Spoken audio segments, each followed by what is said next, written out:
Carolina kid, what's up with you? I know you motherfuckers is waiting on my reaction to this.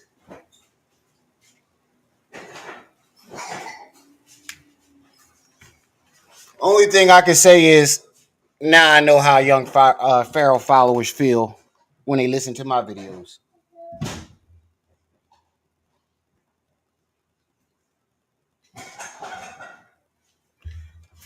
Now I know how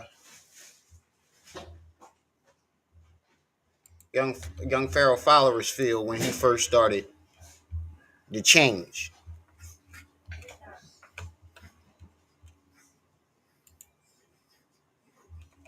But the only difference is with Meek, it's hearsay. With Pharaoh, there's actually evidence. But I'm still fucking heartbroken, man. Meek say it ain't so.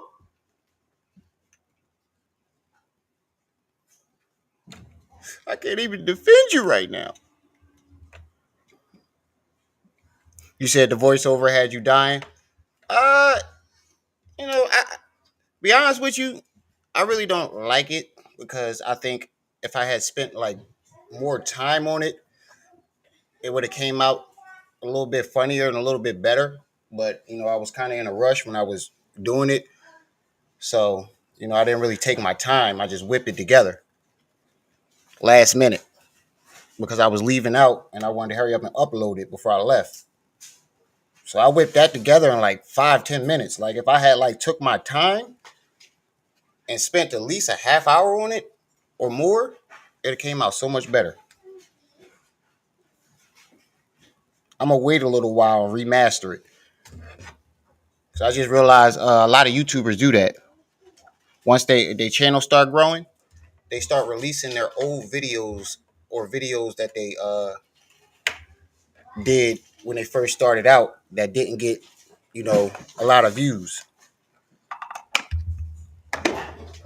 They re-release it, and I got a whole bunch of Pharaoh stuff. And the only reason why I didn't release it is because my quality wasn't as good. Mr. Switchy, what's up?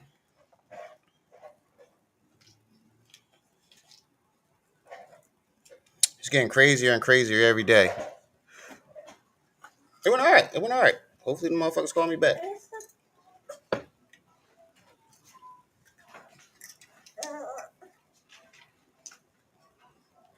Mr. Knowledge, what's up?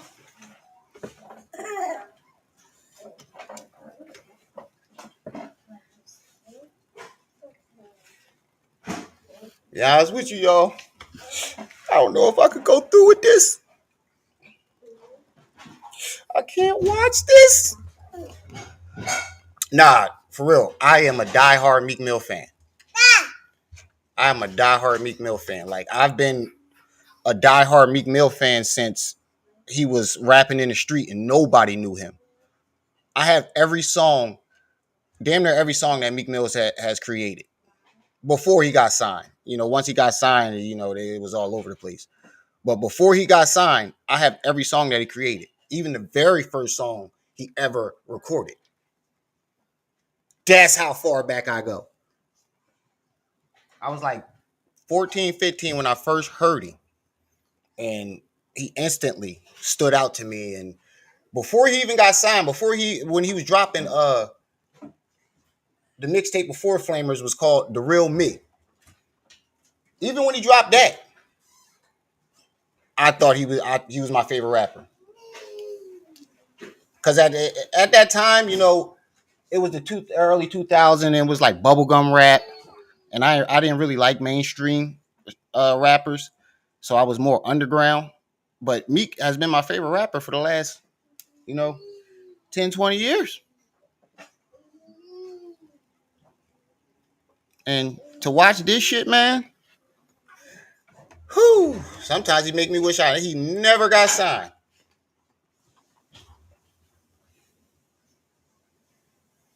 For real. And it all makes sense now because he cut his hair when he first got signed. and nobody could figure out why. Now we know. Hold on, let me use the bathroom real quick before we get started.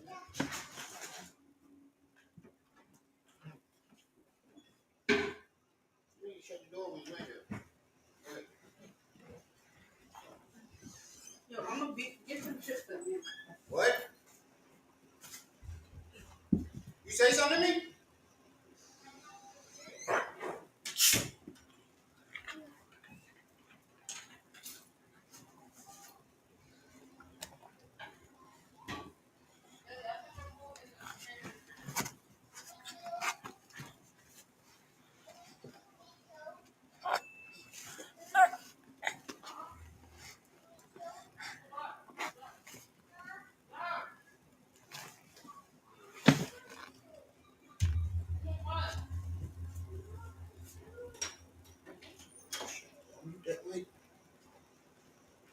No, didn't mute my mic.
You said what? Yeah, Meek was he was hungry back then. And it seemed like once he accomplished what he wanted to accomplish, it all went away.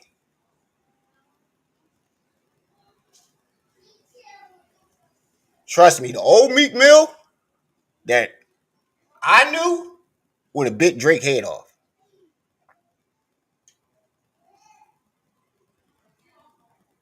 And if you listen to the Cassidy battle, when he went at Cassidy and when he went at Kendrick, you can see a little bit of the old Meek. Because I think he killed both of them.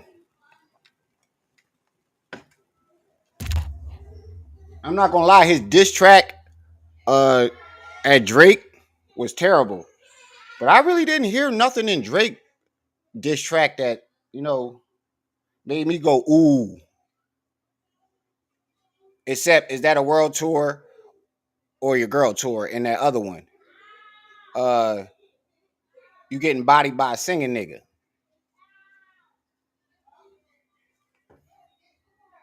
And then to come and find out that he ain't even write that shit.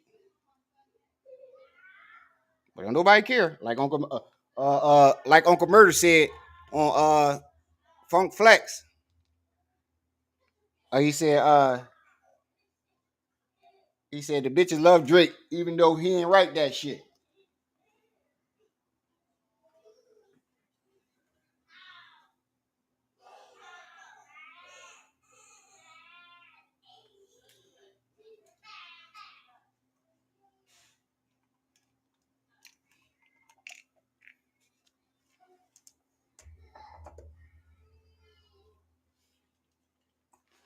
Music has gotten to a point where, in my opinion, where people don't care where the music comes from as long as it's good. And I think it's because we went on that what was it, like a 5-6 year streak where shit was just garbage. Wasn't really no good music out until the Migos and them type niggas like the Baby and all them hit the scene. It really wasn't no good music out, in my opinion.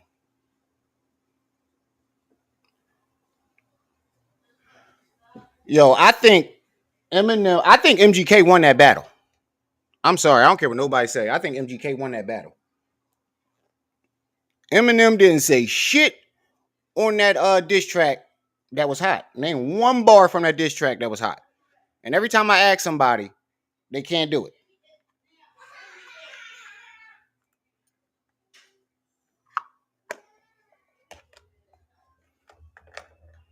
Don't get me wrong, Eminem can rap. And he deserves to be where he's at. But I don't like when people put him up in the top 5. To be honest with you, he shouldn't be top 10.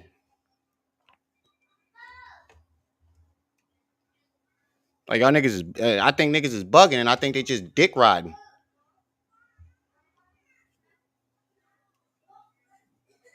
Because we know, niggas ain't buy his album. That was white folks that bought that album.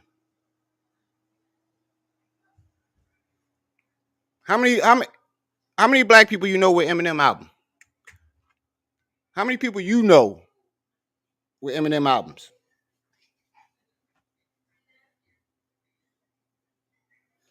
And I think Benzino was accurate on 2 things that he said about M.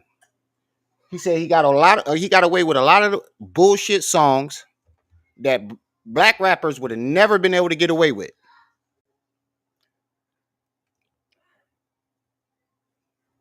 A black guy can't diss his mom in a song. A black artist can't go make a whole song go crazy. Oh! We can't do that. He got away with a lot of trash ass songs. But that doesn't take away from his actual good songs. Because that one joint, I am everything you say I am. That's my shit. And the song I just mentioned about his mom. And the 8 Mile song.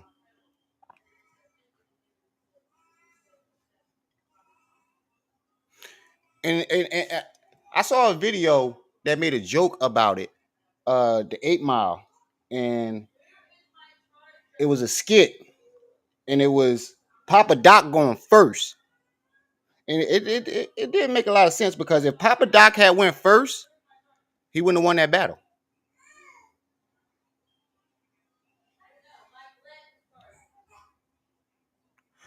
I ain't never liked Jay-Z, to be honest with you. I think he steals people flows. If you look at his whole career, look at when Jay-Z started. Who was he trying to sound like? Rip it, flip it, rip it, flip it, rip it, bit it. He trying to sound like jazz.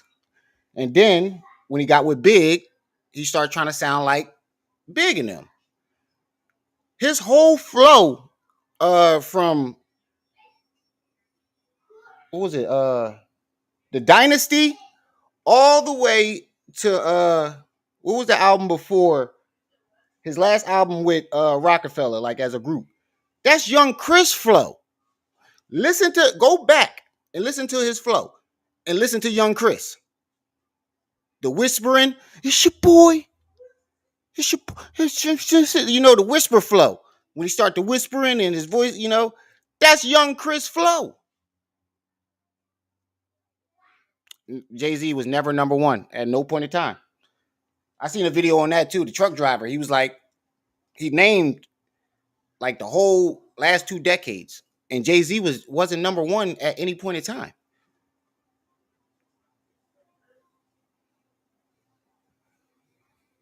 I think um the Dynasty and that album he made for American Gangster. I fucks with that. I ain't gonna lie, I fucks with that. When it come to talking that smooth shit, Hove can talk. He can talk it.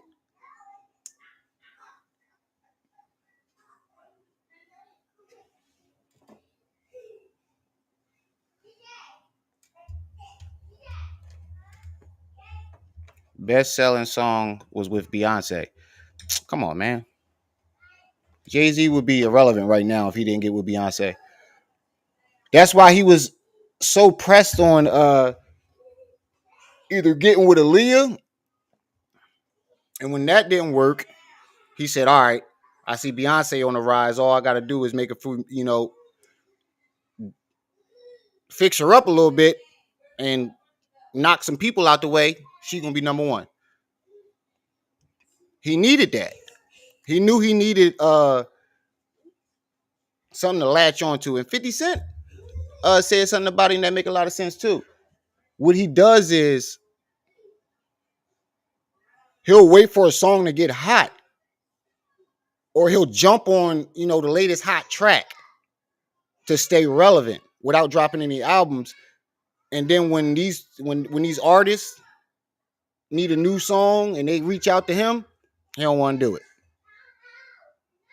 You heard what he did to Cam? Why him and Cam fell out. The old boy, the original song, Hove wasn't fucking with it.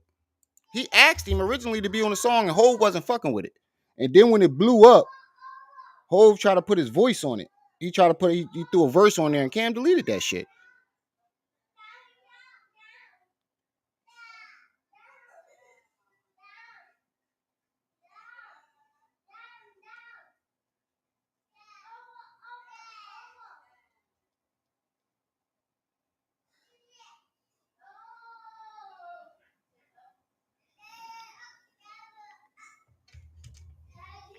I ain't gonna lie. When I was younger, I didn't like Cam.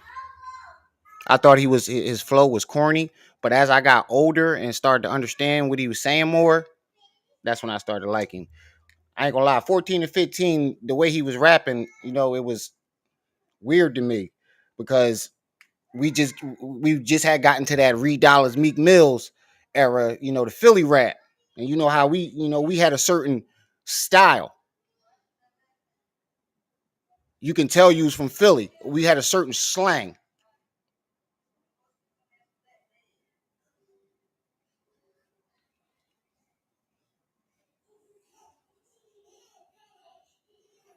Oh shit, we 20 minutes into it. I didn't even notice that shit. All right, let's get started. Um, I don't even know if I want to do it first.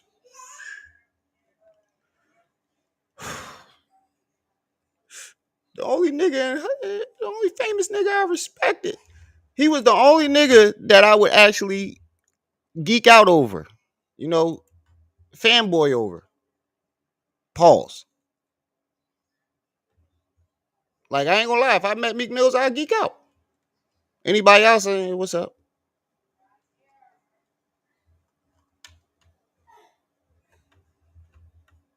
Academics exposed Diddy and Young. I might know that's not it. So it's been brought to our attention, the world's attention, that Meek Mills is one of the guys listed in the lawsuit. They don't say his name, but the description you can tell it's him. They say there's a Philly rapper that used to date Nicki Minaj. There's only one Philly rapper that dated Nicki.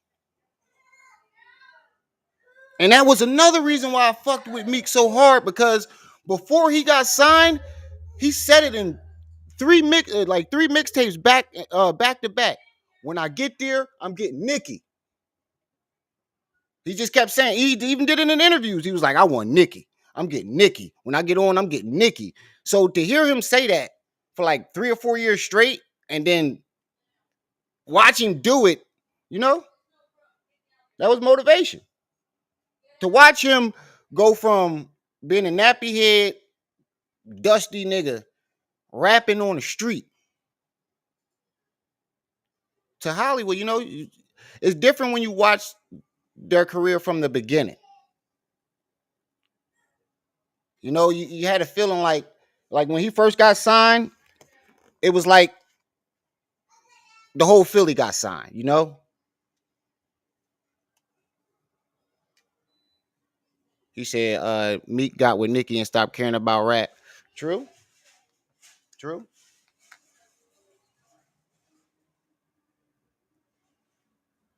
So apparently Meek Mill was named in a lawsuit for allegedly fucking Diddy. And the thing about it is, I I I still hold doubts. You know, Meek. I know Meek for before, like you know, and I don't think he would do that. I really don't. But you know, you never know what motherfuckers would do for the right amount of money. You know, they say everybody got a price, and I think that's true for the most part.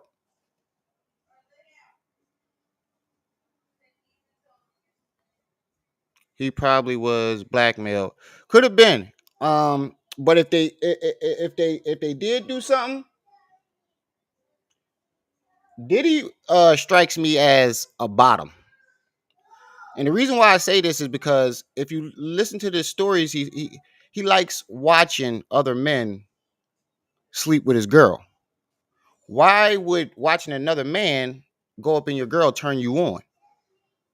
The only reasonable, only thing I can think of is because you're imagining that man going up in you. Because I can't wrap my mind around like how could watching another man plow the shit out of your girl turn you on? Unless he's imagining that man's plowing him. That's the only thing I can think of.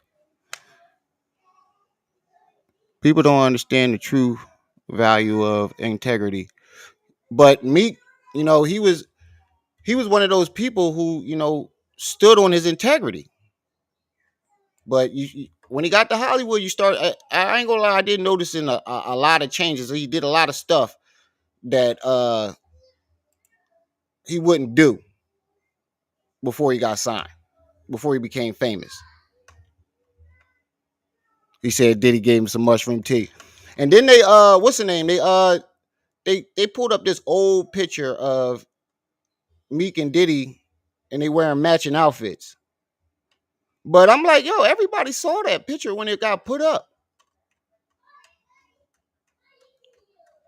Like y'all didn't have a problem with it then, and apparently everybody at that party was wearing that.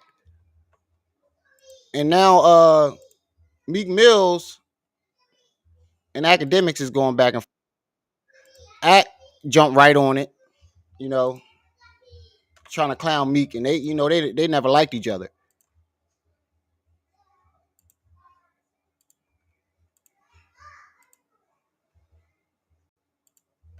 But Meek's reply is what makes me, have some doubt. Because usually, niggas that's in the closet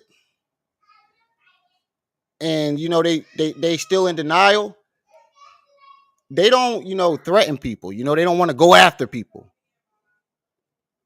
They just be like, I'm not worried about rumors. I know it ain't true. I ain't worried about it, and just brush it off. A straight man is gonna want to kill you if you play with his name like that. And he want to kill that nigga. I know that's what I was just talking about. Chief red hair, brown eyes. Apparently, that was the wardrobe for the party. It wasn't just him and Meek wearing it. It was other people wearing that same outfit too.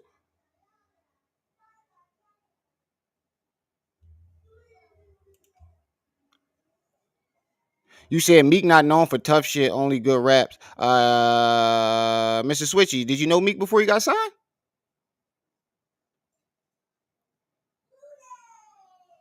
You said after him, you seeing him bunny hop. I don't put nothing past. He's in Hollywood now. He don't even put uh streets on.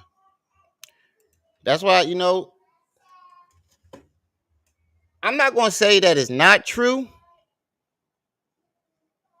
I'm just gonna say I have my doubts, and I'm reserving judgment. Not only because it's my favorite rapper, it's just he doesn't strike me as that person. But like I said, it's Hollywood. A lot of money be involved.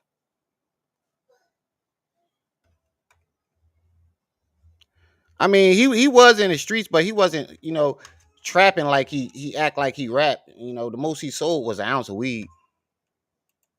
And when he finally bumped up to harder stuff like cocaine, he got arrested that day.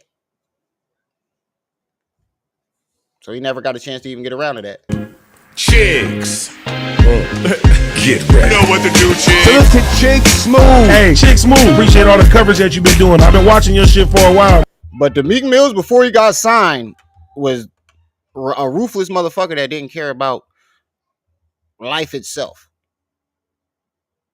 And then when he started to realize that rap could be his way out and it could really happen, that's when he started to change around. But before that, he was a ruthless motherfucker.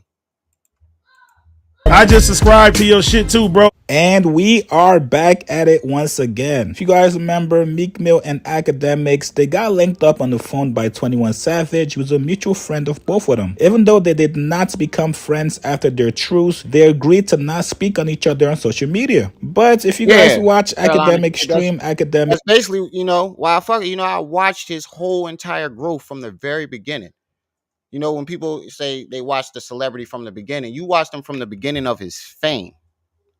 I watched him from the very first time he stepped in front of a camera and started rapping.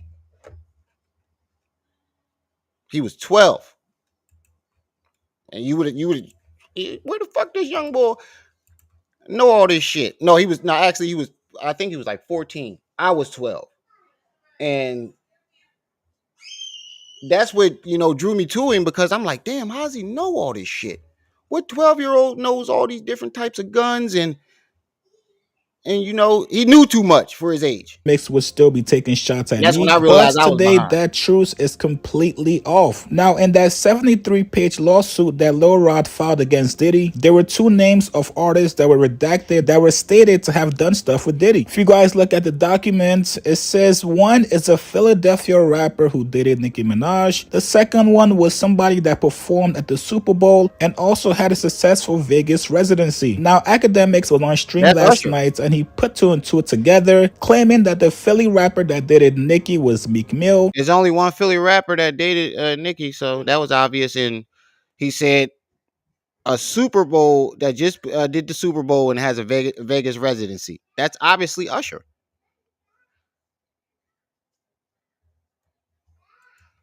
We already knew about Usher. And the second one was Usher. This viral clip of Akademiks calling out Meek Mill has been going around today. Here's a video.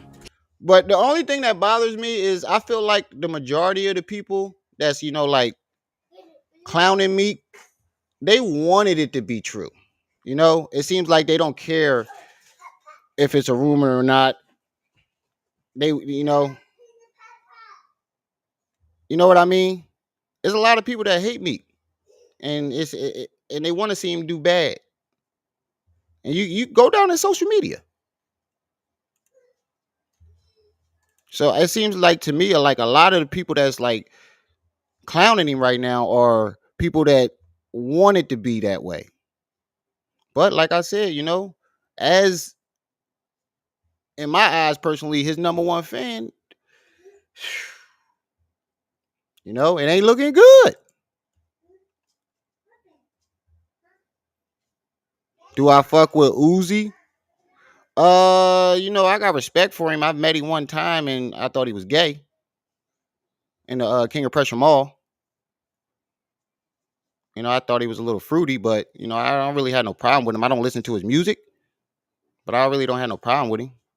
I think he's a bad representation of Philly because don't nobody in Philly act or dress like him. Nobody in Philly acts and dress like that. And I'm pretty sure he wasn't dressing like that before he got signed in Philly.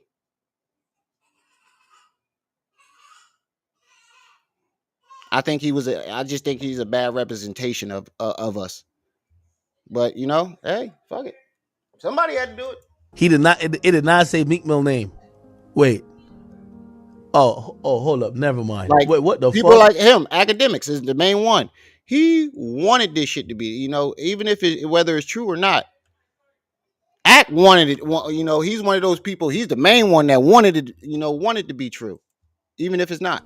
I forgot. Look, Mr. Combs informed Mr. Jones that he had engaged in sexual intercourse with rapper.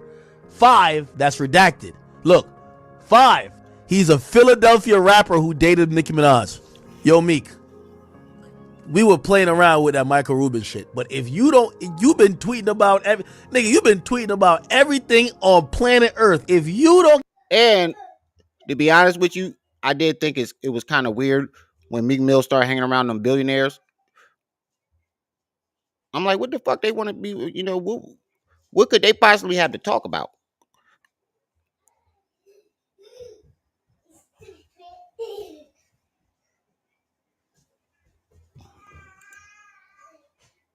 When did he say that?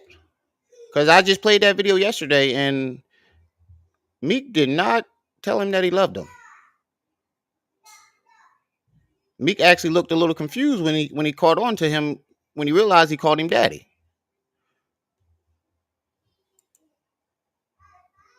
I mean, it still looked a suspect, but he never told Diddy he loved him. And that's not me defending him. I'm just speaking facts. Jones that he had engaged in sexual intercourse with rapper. 5, that's redacted. Look, 5, he's a Philadelphia rapper who dated Nicki Minaj. Yo, Meek, we were playing around with that Michael Rubin shit. But if you don't, you've been tweeting about you've been tweeting about everything on planet Earth. If you don't get a Twitter rant saying you about to get Lil Rod killed, you about to shoot up his block, blow his mama's house up, this nigga is saying that you and Diddy were fornicating. What the fuck? Meek! Now, once everybody started to clown Meek Mill off of this video, Meek had to respond on Twitter. He said, yo, you know what's funny? He said, you better, be trying to kill the boy who's accusing him. Nope. He want to kill you now, dumbass. He can't go after him. They got a lawsuit. They're in the middle of a lawsuit. Akademiks, didn't I tell you to stop playing with my name? I don't know what I'm gonna do when I actually see you. It's gonna have a combination to it though. God damn, a combination? What you mean? And no matter what you think about Meek Mills, whether you think he's a real gangster or a bitch, I know for a fact them niggas he got around him, especially O'Malley. O'Malley ain't a rapper. He was just trying that shit.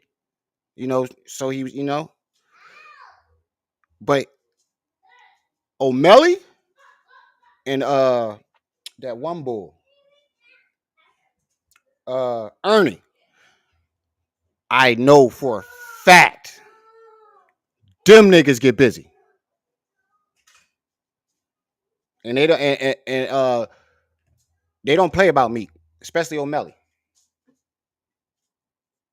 They first cousins and they've been best friends their whole life.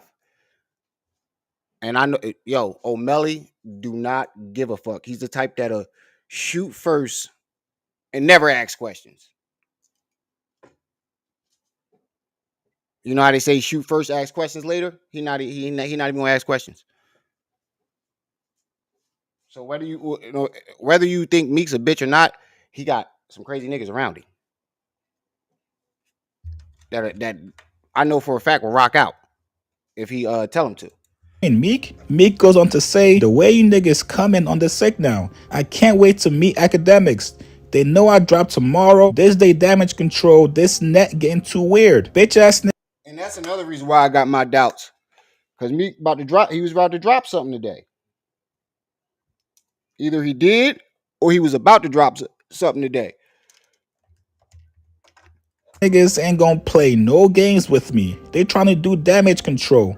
The same thing they almost tricked y'all with Lil Baby. Academics and alcoholic fully powered by the white man. Who you think posting that on every website? They be so mad they can't stop us. It's a few groups. Get me his Addy. I'ma shoot a full production music video in front of his house. Seriously, get me that one in New Jersey. Meek, I don't know if you're supposed to be tweeting this, but let's continue here. He's an alcoholic with no life, talking to kids on the computer. Normal kids watch Kai, Aiden, Wallow, Gilly. You a sick old black man with no life achievements. That is true, though. I don't know no adults that really watch academics. It's all kids. And, you know, it ain't nothing wrong with that. But, you know, you're an alcoholic. And the thing about it is he looks really sloppy. Act should be the last one talking about somebody. Didn't you get accused of doing something strange to women more than once? Don't you got something going on right now? Trying to destroy black men because you envy us as men. Meek also says, I'm from Philly. I don't do coke or freaky ass Molly. Nobody won't even offer me coke because I'm that heavy. No man would ever approach me about gay activity, and the whole place don't get flipped. Woke up seeing this on every blog like they know I'm coming. Now if we're gonna be honest, Meek is only mad because Akademiks was the only big voice to actually put his name in it, which is making everybody clown him. If I'm Meek, I would not have reacted like this. I would have just said, no, those allegations are not true. My lawyers will handle everything, and just moved on to promote your new song. Yeah, but usually the people who give that type of answer are guilty. Usually the people that I just literally just said that too. Usually the people that brush it off like that and don't really give no real answers and be like, you know, it's a rumor and brush it right off like it's nothing. They usually got something to hide. But a straight man is gonna want to kill somebody.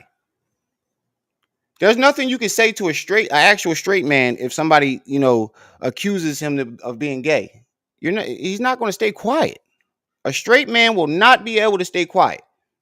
I don't give a fuck what you tell me, you know, or what's going on. You're not going to be able to, nobody will be able to stop me from saying something back. You know, a manhood is family and your manhood are basically the two most important things to a man. So if somebody playing with that, you know,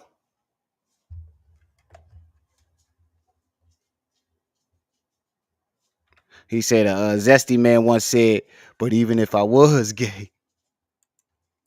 You guys get in the comments below. Let me know what you guys think about this Meek and Akademiks back and forth.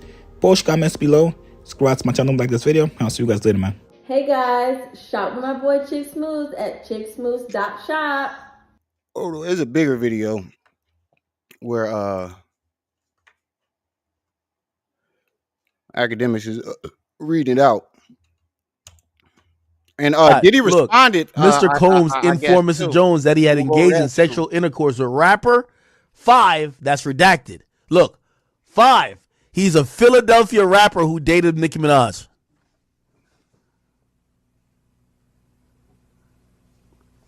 Yo, Meek, we were playing around with that Michael Rubin. But if you don't, you've been tweeting about you've been tweeting about everything on planet Earth. If you don't get a Twitter rant saying you about to get Lil Rod killed, wait a minute. I just realized something. Akademiks, ain't you the same guy that broke out in tears when what's that Santana dude name? That gay dude? What the fuck is the dude name? Told you he was going to take that ass. And instead of standing up like a fucking man, you cried.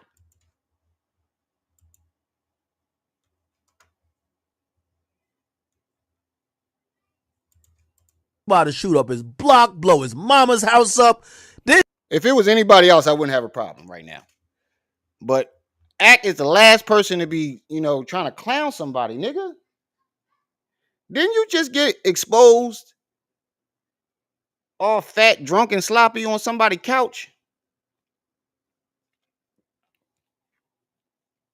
Yeah, the nigga start crying. Saucy Santana told him he was going to knock him out and take his butt. And his reaction was to fucking cry. This nigga is saying that you and Diddy were fornicating. What the fuck? Meek? He did not, it did not say Meek Mill name. Wait.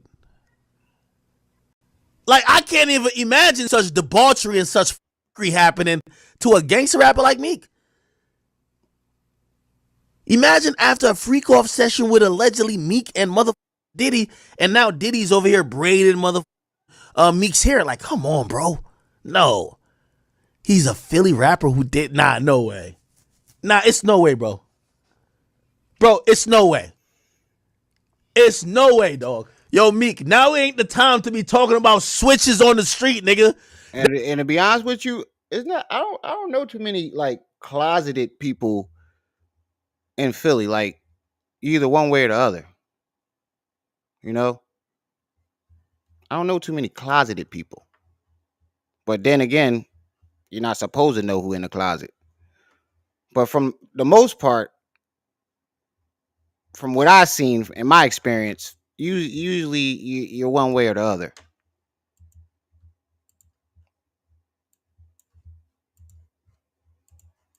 They want to know if you're a switch hitter. That's what we want to know, nigga. Fuck that. We ain't talking about switches on guns. Are you a switch hitter, nigga? That's all we want to know, okay? I don't want to believe it, Meek, but no, this ain't the time to talk about switches. Did you switch sides? Are you a switch hitter? What's going on, gang? By the way, I don't believe this. Me and Meek.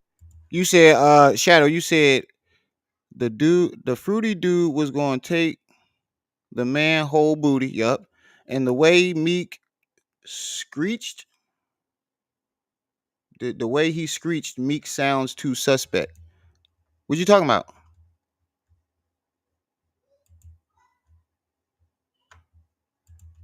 Are you talking about his response or something else? Meek is my close personal friend, and I don't think. I think this is blasphemous. There's nothing in Meek Mill's history that even make him look gay. That's what I'm saying. You never I'm not heard gonna let one gay allegation. Used to talk about my close personal friend Meek Mill like this. Meek Mill is a straight up gangster, a stand up individual. Usually when somebody, there's always more than one allegation. I've never heard one allegation about Meek before or after him getting signed. Meek Mill been living in that elite world too long. That's what I'm saying. Yeah, it's been 10 years or more. Oh, you said the way he says Meek name. Individual, stamped and certified from the trenches. He put his whole hood on.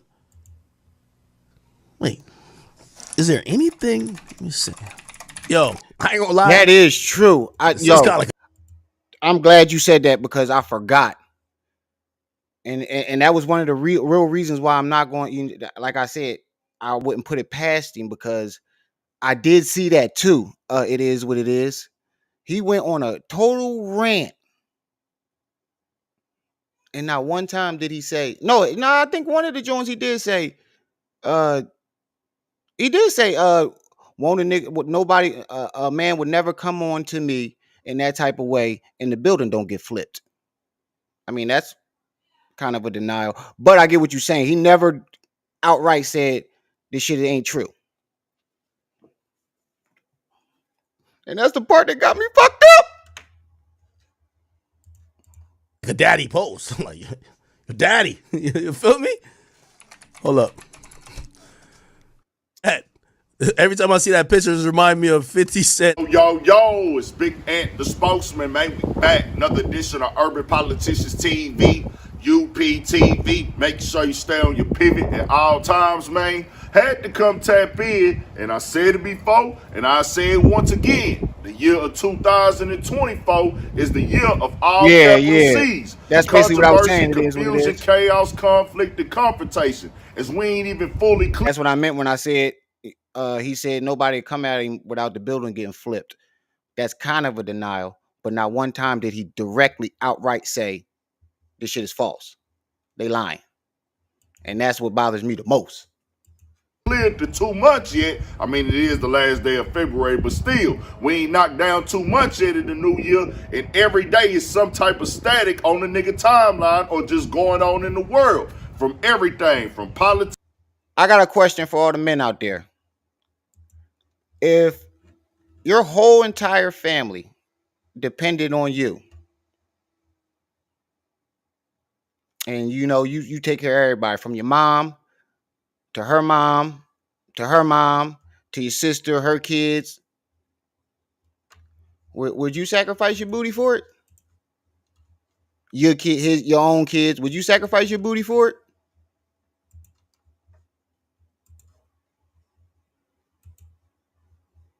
I'm sorry, y'all. Y'all got to suffer. I would keep it funky with you. Yeah, this celebrity shit getting out of hand. That's why I said, like, within the next 20 years, if things keep going like this consistently, within the next 20 years, being a celebrity isn't going to mean shit. It's not going to mean shit. Shit, the fucking YouTubers might become the new celebrities. Yeah, that's why I say I couldn't do it. I'm sorry, you motherfuckers got to suffer. I forgot. One of my friends asked me that. He was like, "Yo, what if somebody had a gun to your kid's head and told you gotta get that ass up in order for your kid to live?"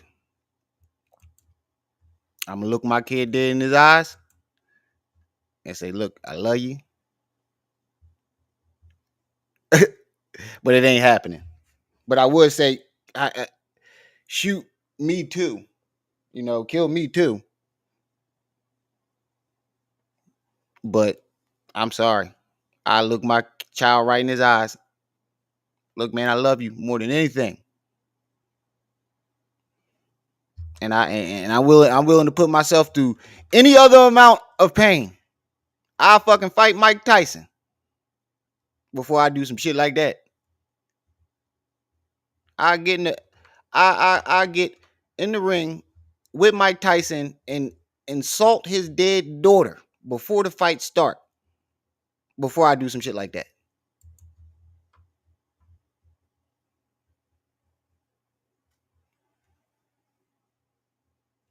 He said Meek said the same thing until he was offered whatever Diddy was offering. Bro. It ain't happening. The government, all the way to podcasting, all the way to sports, all the way down to kids sport. It's really shaky and heavy out here right now. As the latest started at the end of last year with Diddy getting caught up in a lawsuit, did a settlement out of court with Cassie, didn't ever see any full evidence. We never saw videos or anything like that. That was not a criminal charge, but, you know, public perception and how everything like that go. Several other lawsuits led from that, and this latest one, supposed to be a producer who worked on his Love album by the name of Lil Rodney, came out with some heavy allegations in his lawsuit. And then that led to Meek Mill name getting mentioned up in there, but he redacted the name, didn't say the name, but described Meek Mill to the T. Now, the first day, this didn't really catch the internet. After that, people started saying, well, hold on. And even on ABC News, they mentioned Meek Mill name. Now, there are a lot of other names that got mentioned in there as well, but he didn't say the names. He just described several other stars and entertainers and said they did things as well. But you heard right there, Akademiks is one of the media outlets and bloggers with a following. I know a lot of people say you never know what your answer would be until you're in that situation. This ain't one of those type situations. My answer would never change. Who spoke on it. Once Meek Mill woke up today, seen that all on his timeline. You see, shit, it hurt sometimes when I poop. I'm uncomfortable with shit coming out of it. So I damn sure ain't putting nothing up there. Akademiks saying it, laughing again. I actually had to get an enema one time. You know what that is? Put a one in the chat if you know what an enema is.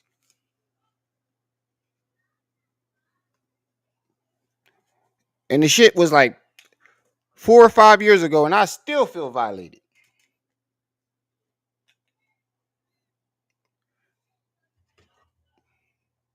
Put a one in the chat if you ever heard of an enema and know what it is. Max, no. An enema is when you're like extremely constipated and you're having trouble pooping, or it comes out hard. What enema is it's like this. It's like a liquid that you literally have to squirt up your ass and let it sit there for like 5 to 10 minutes until you can't hold it no more. One of the worst experiences in my goddamn life.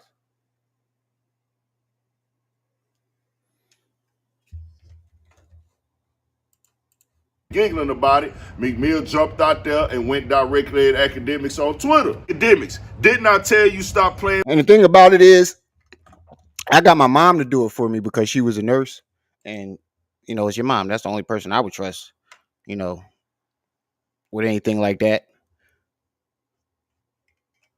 And I still feel violated. With my name, I don't know what I'm gonna do when I actually see you. It's gonna have a combination to it though. The way you niggas coming on the sick now, I can't wait to meet Akademiks. LOL. They know I drop tomorrow. This is they damage control. This net getting too weird. BA niggas ain't gonna play no games with me. They trying to do damage control. The same thing they almost tricked y'all with Lil Baby. And the worst part about the enema is, like, you can literally feel. You ever had one of them wet shits? And you can feel it before you shit? That's what it feels like. It feel like you walking around with wet shit in your butt, and you have to hold it in there for at least 10 minutes. Oh my God. It was just the worst experience ever, man. Akademiks an alcoholic fully I know I powered by would the be white man. down Who to you do no think shit like posting that. that on every website? They be so mad they can't stop it. A few groups. LOL. Get me his addy. I'ma shoot a full production music video in front of his house. LOL. Seriously, get me that one in New Jersey. He's an alcoholic with no life, talking to kids on a computer. Normal kids watch Kai, Aiden, Wallow, Gilly. You a sick old black man with no life achievements trying to destroy black men because you envy us as men. I'm from Philly. How old is Akademiks? I never really thought about that. How old is DJ Akademiks? Oh, he's my age. A little bit younger. I don't do no coke or no freaky A Molly. Nobody won't even offer me coke because I'm that heavy. No man or what would. And that's another thing, Meek don't do drugs. Well, he was heavy on them perks. He did get addicted to perks. And I ain't gonna lie, that shit, perks ain't easy to kick. It's the same. It got the same withdrawal as dope. It's basically the same fucking thing. To be honest with you, dope, perks, methadone, fentanyl, they all the same thing. You get the same side effects. Never approach me about no gay activity, and the whole place don't get flipped. And motherfuckers think that shit to be all in your head. Like if you never experienced the withdrawal from that type of shit, you think it, you'll be able to survive it, or you can handle it. Mm-mm. And some people think it's all in people's head. Mm-mm. That's weed. You know, you might get a little grumpy off a weed withdrawal, but you physically get sick. I'm talking, it's like the flu times two. And then on top of that, you might throw up and be shitting yourself at the same time. Yo, it's horrible, y'all. It's horrible. Flip. Woke up seeing this on every blog, like they know I'm coming. LOL. And somebody sent me Said that the ancestors the born in this actual music. lawsuit. Akademiks called it I and just now thought you responded and said that. said, "Wait, did you just blame me for what a lawsuit said? Like I just made it up? LOL, no way." He said, "Honestly, I don't even think Meek gay, but it's weird as F. He got on Elon Musk's Twitter to blame me for the lawsuit said and promote a song. LOL. Dog, you know you can." When did he blame you? He never blamed you for the lawsuit.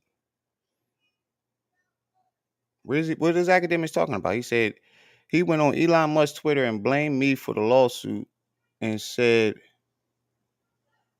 promote a song. LOL. That's not what he was saying. Say that that's not true. He said, "This is a treacherous rollout if you ask me." Pause. Then he started saying, "Hey, nah, this nigga Meek is burnt out. A producer called him and Diddy gay." Then he talked about the killer stuff that Meek was saying and things like that in his music. And then he talked about the guy Diddy.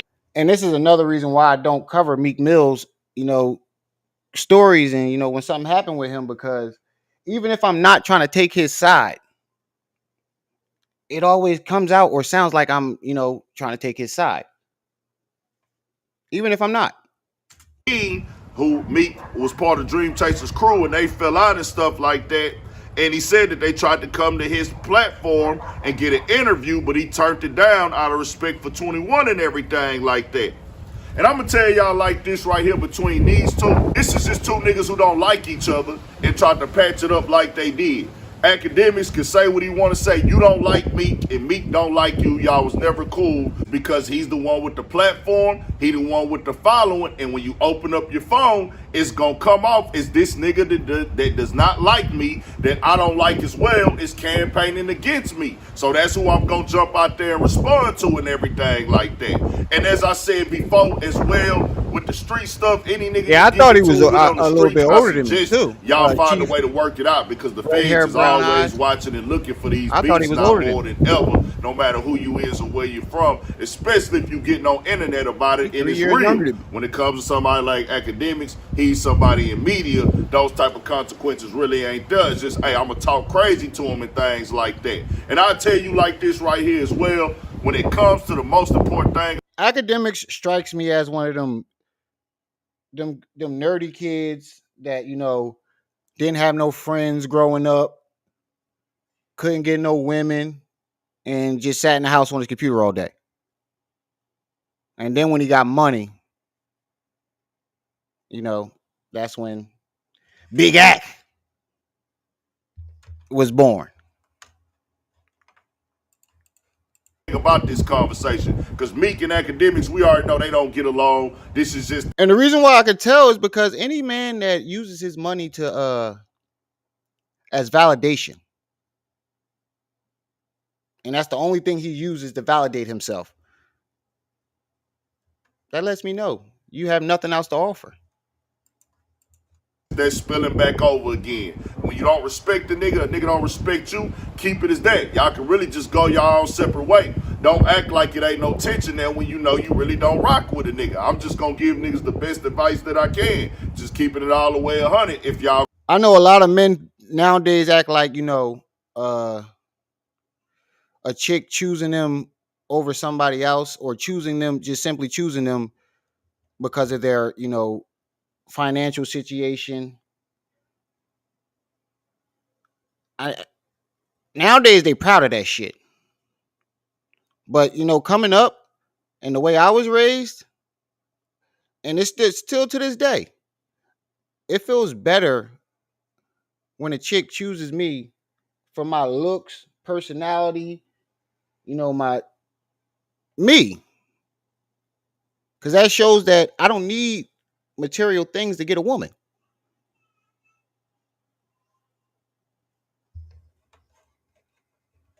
That's a real man. Are gonna be dealing or supposed to be cordial. Now, when it comes to this lawsuit with Diddy, I'ma tell it any nigga in their face and women. Let me tell y'all something about I being a never man, use cause y'all money to don't get a want to woman. understand. Can't no Never had nigga make you do nothing gay for no money. You have to make that decision. There is no job on earth that you say, I'm gonna do a gay act to get my job or get my money. That is a choice. You are not a victim, you are a volunteer. You participated in this activity for your beneficial gain. It's called. And the crazy part is the only people that I know personally that uses their money to get women or validate themselves are either extremely ugly or overweight. It's something wrong with them. Something wrong with them. They're not attractive. So I never had that Death problem. I never had to use before money dishonor. to get a woman, even when I was younger and I thought I was ugly because my little brother was light skinned and everybody used to call him cute all the time and wouldn't say shit about me. I thought I was ugly, even during that stage. I never had a problem with that, and I've been getting girlfriends since the kindergarten. Shit, my first girlfriend was in preschool, so I had girlfriends my whole life.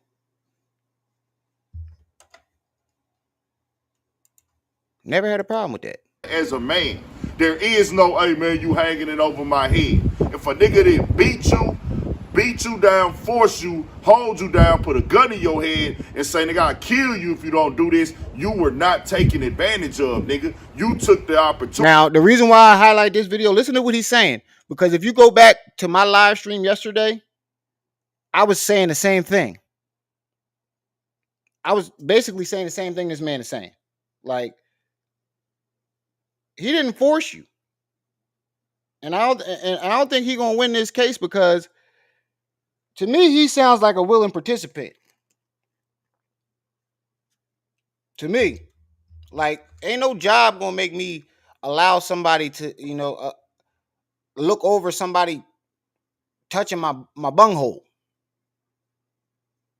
Keeping a job ain't gonna let me allow somebody to force me into sexual activities that I ain't down with.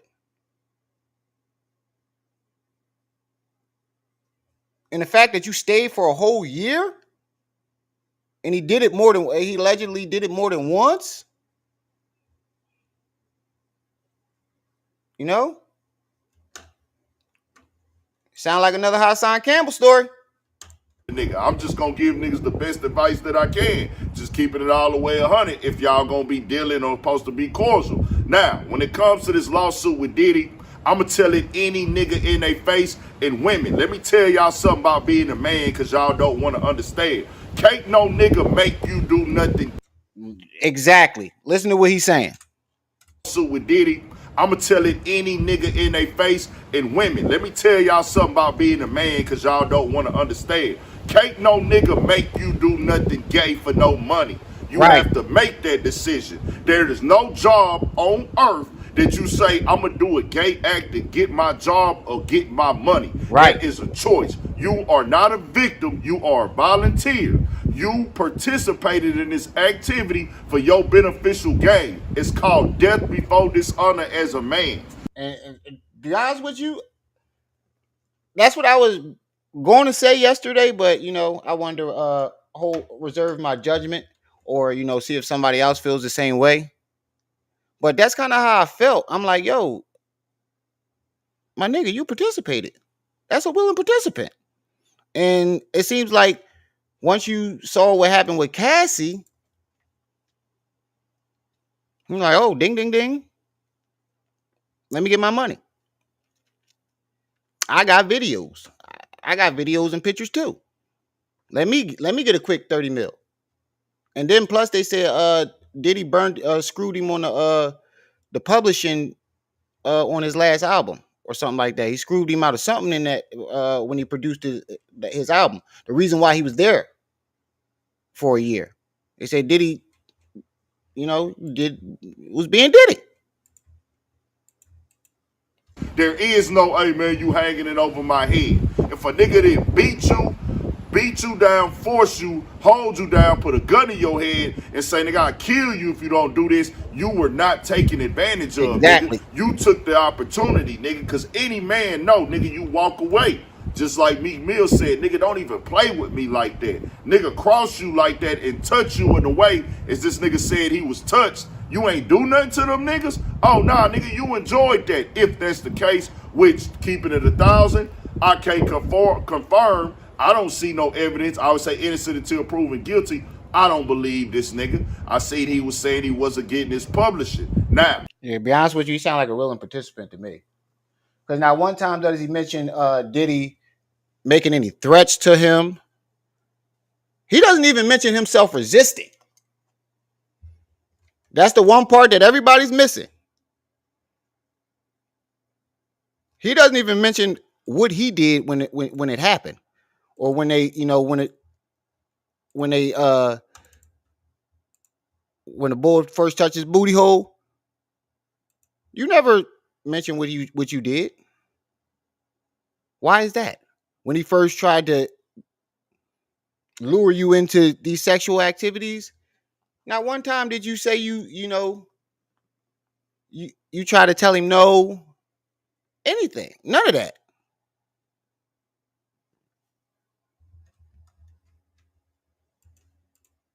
when it comes to the publishing side, I don't know. But if he did work on the project, he deserves his publishing. But all these allegations and accusations of you participating in gay activities for so long, and then all of a sudden now you want to say something? Nah, nigga, you mad because things ain't go your way. Just keeping it all. Right. That's what it sounds like. It sounds like Diddy burned him out his publishing or whatever that happened, and he was like, you know what? I'm gonna take the Cassie route. I got pictures. I got videos. Diddy might get off the hook on whatever the dude is accusing him of, but that still don't overshadow that the man has pictures and videos of you doing illegal activities with minors. So, that's still that too. That's still lingering there too. They might let him off for whatever the dude trying to sue him for, but that underage shit ain't never gonna go away. Especially when the pictures was released. I'm not gonna lie, those pictures are kind of dark. And Diddy could argue that's not me, because you can't really see his face. But Diddy has done too many videos where you can see that his outline, or Diddy. You don't need to be able to see him clearly to know it's him. You can just see an outline of him and know it's him. But he could argue that. And another thing with Meek, well, Cuban can't argue because, he got pictures of you. But he ain't got no pictures of Meek.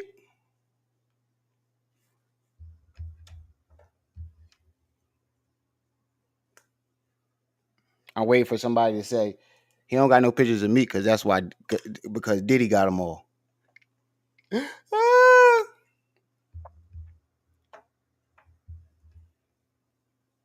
I'm surprised ain't nobody teasing me over this shit. Especially Quaz and Shadow and Mr. Switchy. I thought y'all niggas couldn't wait to tease me over this shit. The way 1,000.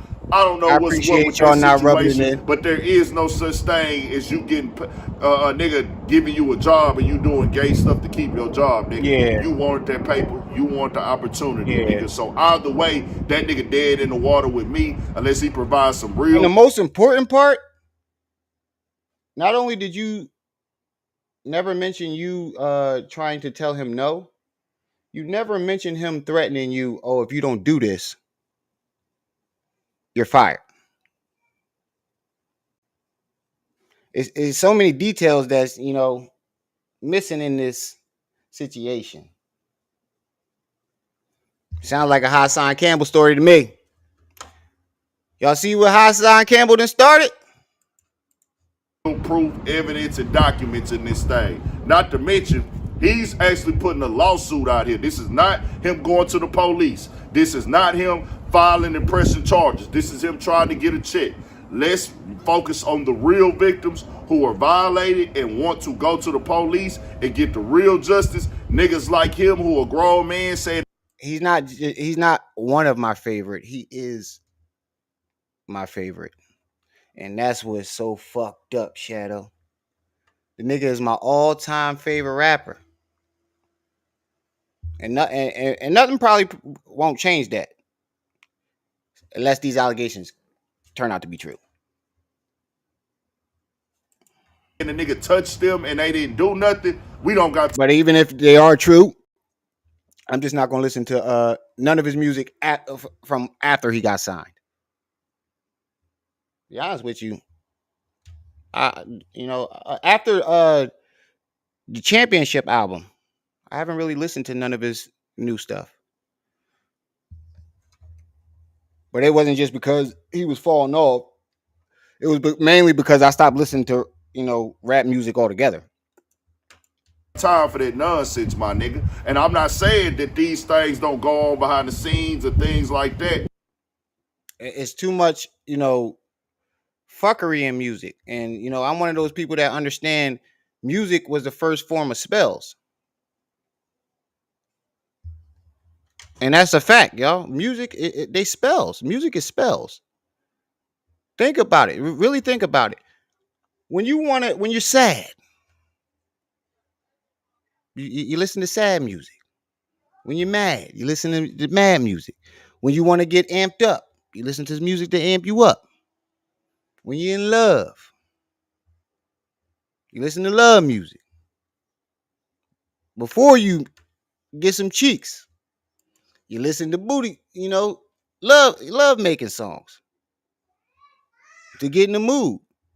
Music, that's being under control, that's basically being under the control of a spell, because it makes you feel a type of way. So, I stopped listening to, certain music. But nah, we gonna separate the two. Tell me what y'all think. We got more coming, more videos, all that. 1,000 for shit show. Stay on your people. All right. Let's see what Diddy got to say.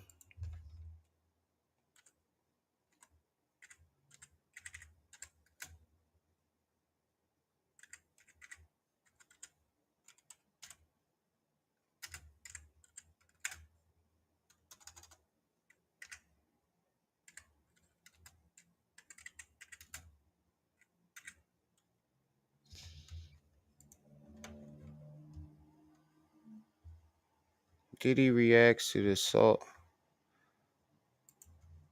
Violent behavior. The one thing I hate though, when people title their video, this person reacted to this, and all it is a tweet. That shit bothers the fuck out of me, because you think it's a video and it wind up being a tweet. I don't give a fuck about no tweets. And disturbed demands, and that she was trapped by Mr. Combs in a cycle of abuse, violence, and sex trafficking. According to the lawsuit, the abuse started when Cassie was 19 years old, and Combs allegedly lured her into a professional and sexual relationship. The lawsuit also alleges that he plied Ventura with drugs and alcohol, causing her to fall into dangerous addictions that controlled her life. An attorney for Combs denied the allegations, saying in part he vehemently denies these offensive and outrageous allegations. Right. For the past That's 6 months, like Mr. Combs has subjected Mrs. Ventura's persistent demand of $30 million under the threat of writing a damaging book about their relationship, which was unequivocally rejected as blatant blackmail. Sexual assault complaints were filed over the last few days against some well-known names. It came just before a law waiving the statute of limitations for such claims was set to expire. Shit, I knew I was forgetting something. Y'all remember to hit that like button, family. As y'all come in, remember to hit that like button.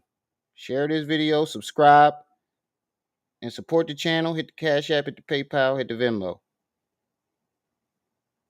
Definitely support the channel because, like I said, your boy not working right now, and it's not free to, do this shit. Whether y'all believe it or not, it takes money to download, to keep the apps open, to do the thumbnails. That's why y'all haven't seen new thumbnails from me,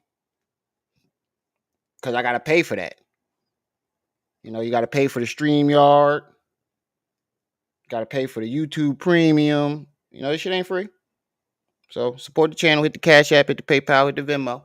Parties including Jamie Foxx, Sean Combs, and Axl Rose have also recently been named in civil lawsuits filed under the legislation. All have denied the claim. And everybody that's been here, that donated, they know, if I ask for something for the channel, it goes straight to the channel.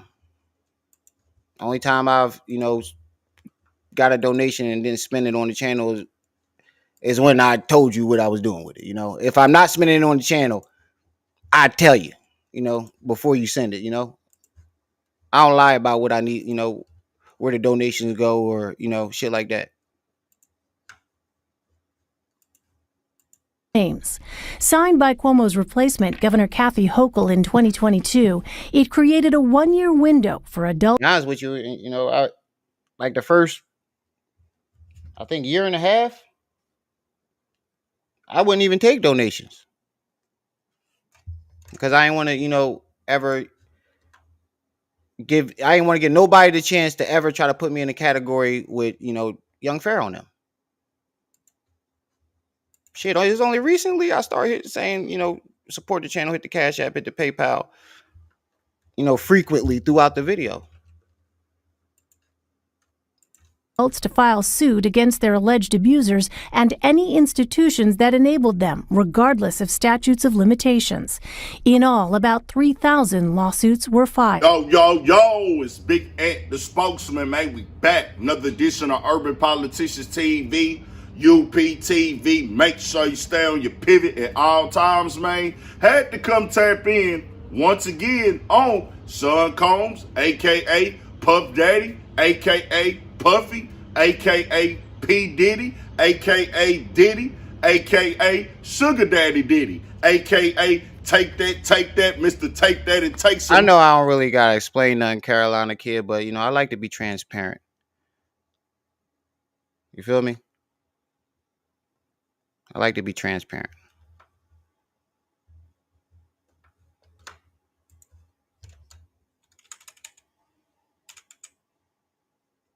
Edition of Urban Politicians TV, UPTV. Make sure you stay on your pivot at all times, man. Had to come tap in once again on Sean Combs, a.k.a. Puff Daddy, a.k.a. Puffy, a.k.a. P. Diddy, a.k.a. Diddy, a.k.a. Sugar Daddy Diddy, a.k.a. Take that, Mr. Take That and Take Some More, a.k.a. Love, a.k.a. Brother Love, as he has finally gotten fed up with everybody running his name through the mud. I don't know what you're talking about. 3,000 lawsuits were filed. Yo, Statutes of their alleged abusers and any institutions that enabled them.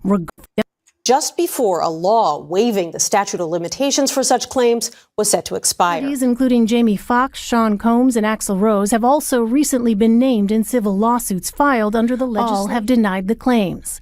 Signed by Cuomo's replacement, Governor Kathy Hochul, in 2022, it created a one-year window for adults to file suit against their alleged abusers and...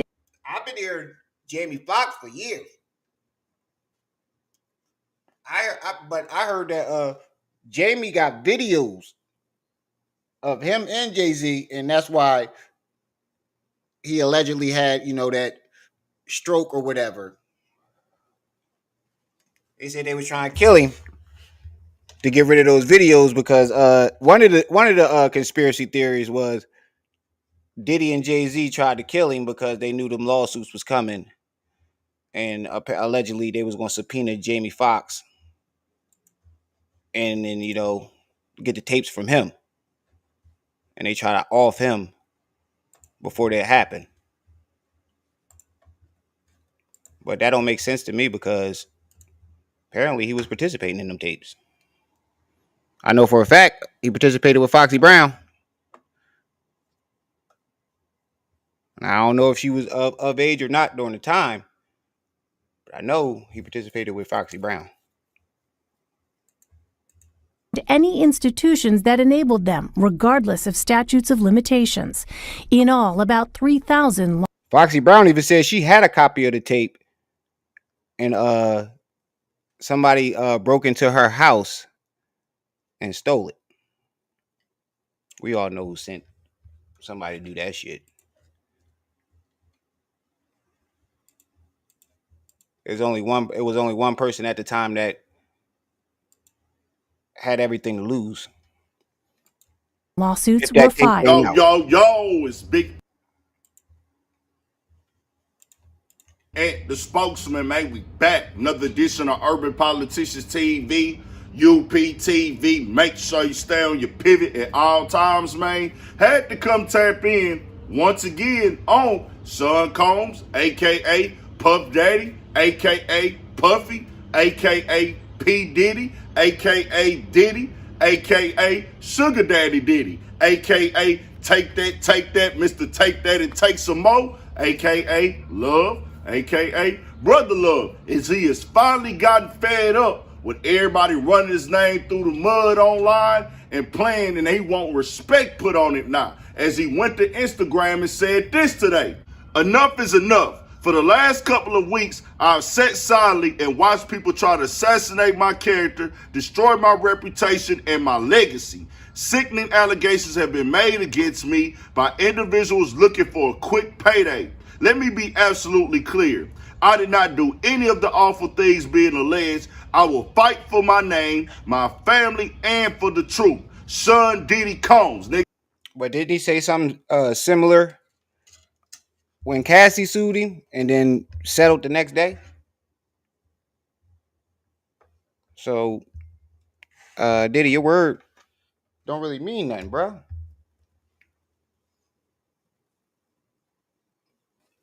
Because you kind of said the same thing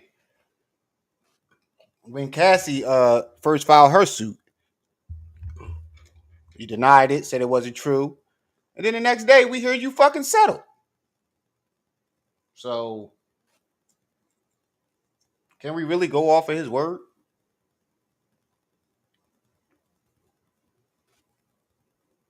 And the crazy thing about it is, even if the dude is lying, it's like a 90% chance that some of the story is true.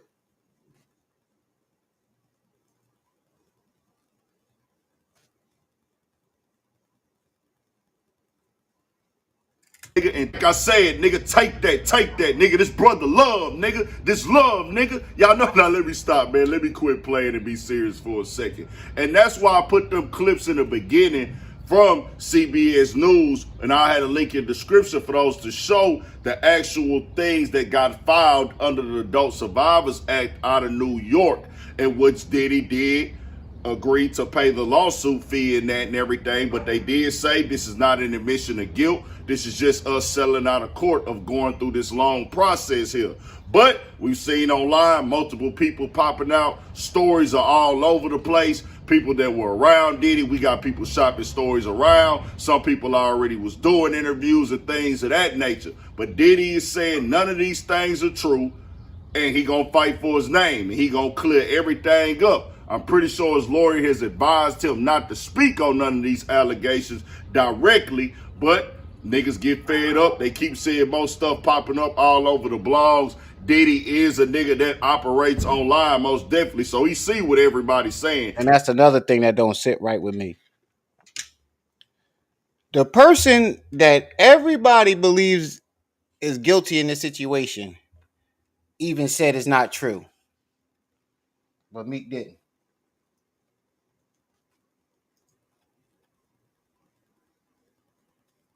That's not sitting right with me. I'm gonna keep it a being with you. It's not really sitting right with me.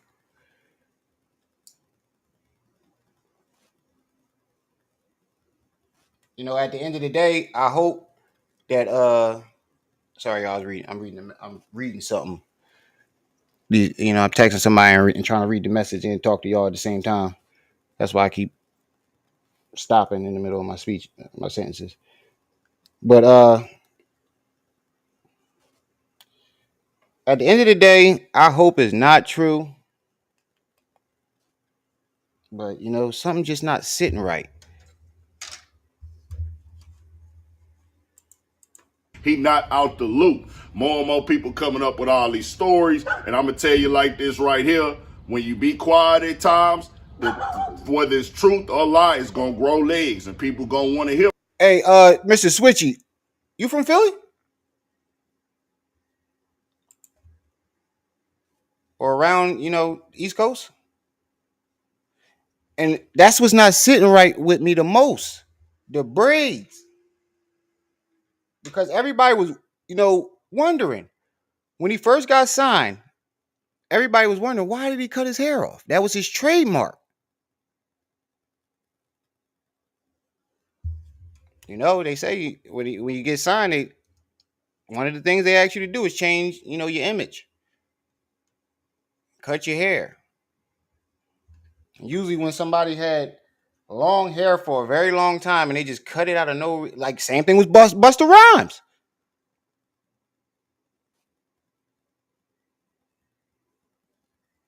And Bus is Jamaican. And I don't know about the rest of the people, anybody else that got dreadlocks. It's not just a hairstyle to Jamaicans and people like me. It's not only your crown, it's a kind of like a testament and a representation of your growth as a man and you know, as a spiritual person. It represents your growth. It's not just a hairstyle. So, and Bus is Jamaican, so that's why I was kind of confused. From you if you care about public perception. People gonna want to hear you speak your side, and they gonna want you to elaborate in detail of why this is a lie. Now we've seen niggas like 50 Cent just poke. You said you from Logan. Is that like a street? A part of Philly? Oh, Logan Ave? Are you talking about Logan Ave? Poking at it and things like that. He just laughing and joking, getting his little issue off, and then promoting his brand. Also, the diabolical genius, as Charlamagne is coined him as of late. But I'm gonna tell you like this right here. Everybody, and I'm just being all the way 1,000.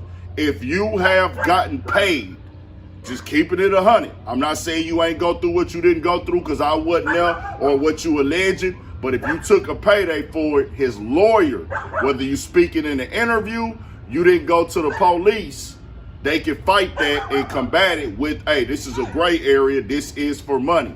That's just how this game go at times. Diddy has done certain things online that lets us know he is a freaky type nigga a little bit, but that doesn't mean that he was beating, raping, assaulting and things of that nature, that don't mean he was doing that.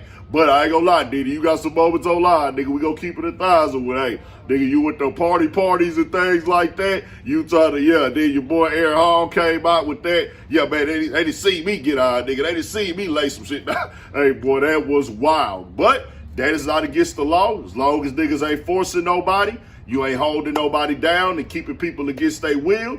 Hey, ain't nothing wrong with that. As long as it's consensual and everybody is of age. Just keeping it all the way 1,000. Diddy say he got no wrongdoings. I got to see all the facts because I am on the platform before I come out and say a nigga did anything. That's just how the game got to go. We'll see what happens from here. Pretty sure once everything get more and more passed on. Diddy will sit down and do a real feel. We gonna see a. Oh, my bad. If you want the truth, Mr. Switchy, since you from PA and you from Philly, I'm from Montgomery County, born and raised. I just say Philly because it's the only city that people really know in Pennsylvania, and we so close to it. Where I'm from is basically the borderline of Philly. But a lot of parts of Philly don't consider the Cheltenham area Philly. Where I come from in the county, if you're not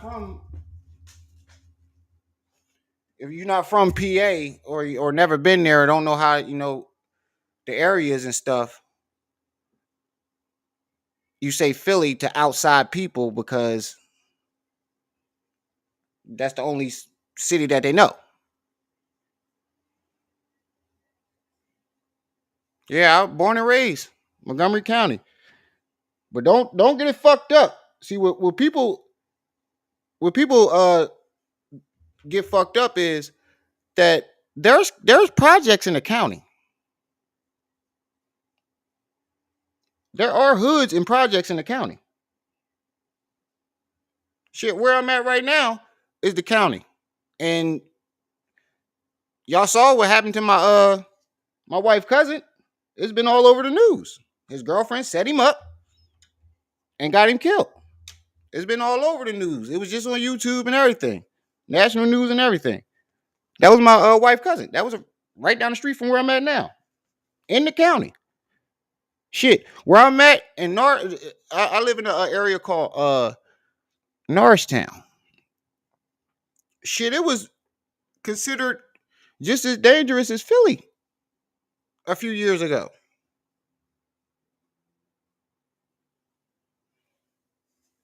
But I'm from a place called Upper Dublin, and it's right by Cheltenham, basically like the borderline of Philly. And people that live deep in the city don't consider it the city, even though it is.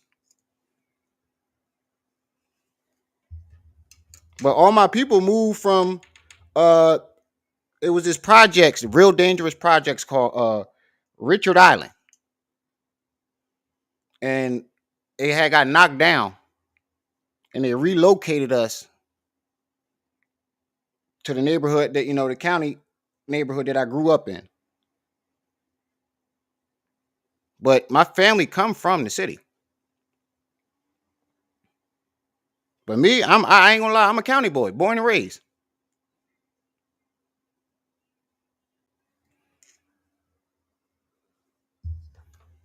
And I'm proud to be a county boy. Real interview probably on like The View or something Niggas like think that. county niggas. Tell me what y'all think. We got more It's coming, all more like, videos, all that. 1,000 for shit show. Stay on your pivot. Sweet. All right, you come down this motherfucker if you want to, especially my neighborhood. The only difference between where I'm from and the city is we'll rather fight you. We known for fighting.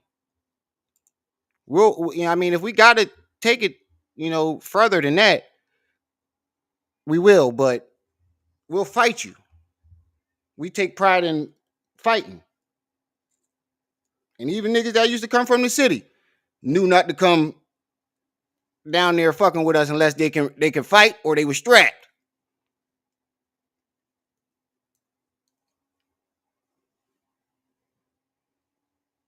Shit, Cicero used to be out there all the time. My cousin Danny knocked him out because he wouldn't rap. And he never would come back. Cicero came out there one time, and my cousin Dan, he was a bully. He was like the bully of the neighborhood. Him and his brothers was like the bully of the neighborhoods. Because they jump people all the time. And not only would they jump you, they could fight too. Real good. So they had a lot of people, either scared or, just didn't want to be fucking with them. So when they got used to that, they start, becoming bullies. And Cicero had came out there, and Dan had came out. My cousin Dan had came out on some like, like cool shit. Like, oh shit, what's up, sis? I fuck with your music, and everything was cool. But for some reason, I remember Dan asked him, "Let me hear something, sis." And sis tried to play him like, "Who the fuck is this young boy? Get this young boy the fuck out my face." Uh-oh. You can hear everybody that was standing around there go, uh-oh. Next thing you know, Rico, I don't know if y'all know who the boy Reek that used to be with Cicero. Reek the Concrete. Next thing you know, Reek was scooping him up off the fucking floor.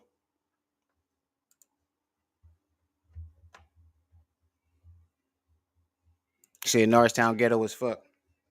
That's where Rosenberg from. Rosenberg is me and my cousin Rosenberg. We from the same fucking hood.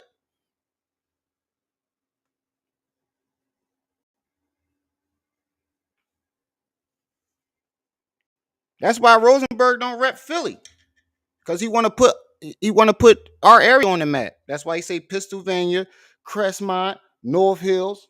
I'm from a place called North Hills Projects. It's not projects anymore because they knocked it down and built some nice ass Section 8 homes.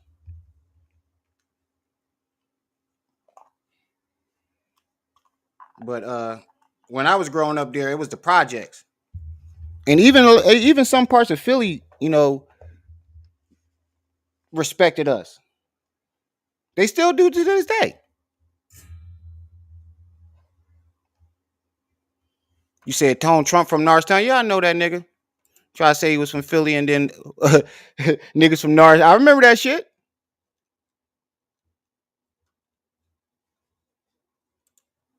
That's why he fell off, because he got caught lying. One of the reasons. All right, so what was the next topic? Oh, yeah, Chrisean Rock. Chrisean. That's why I keep fucking her name up. I have to keep thinking her name is Christian. Chrisean Rock apparently has a warrant out for her arrest for child abuse. Now, I'm not surprised. And I said this from the very beginning. When you look at that baby, you can tell that baby got fetal alcohol syndrome, or whatever, however way it goes. You can literally tell. And I knew the shit was coming. Hey, I remember he was claiming West Philly. But that's what a lot of people from the county do. Like, they'll claim Philly. Tone was on some fake shit, because when he got famous and had his chance to, put us on the map, he still claimed Philly. Like Eddie George, my cousin Eddie George. That nigga from fucking the county. He ain't from fucking Philly, from Abington.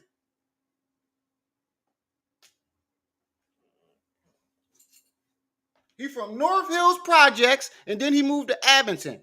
And then when he moved to Abington, he got into a fight and accidentally pushed somebody out the window.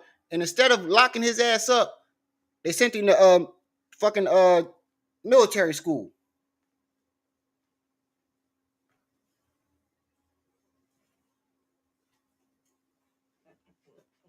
And from military school, he went on to do great things. But Eddie George ain't from fucking Philly. He's from North Hills Projects. His fucking grandma, my aunt, his grandma, is still there.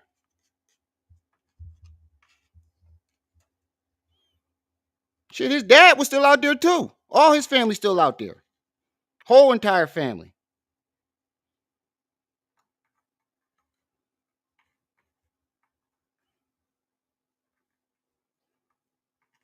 And if anybody want to challenge me on because I had a couple people not believe me about Rosenberg Raw being my cousin. But I can show you messages from me, me and him talking. And I got a video of him talking about me and him in preschool singing "I Believe I Can Fly."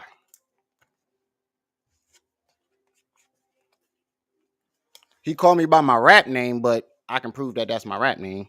It's me that he talking about. He was supposed to come on the show, but I never, really pressed the issue. Because I kind of want to make it on my, without being, I don't want a reason, my success to be linked to being his cousin.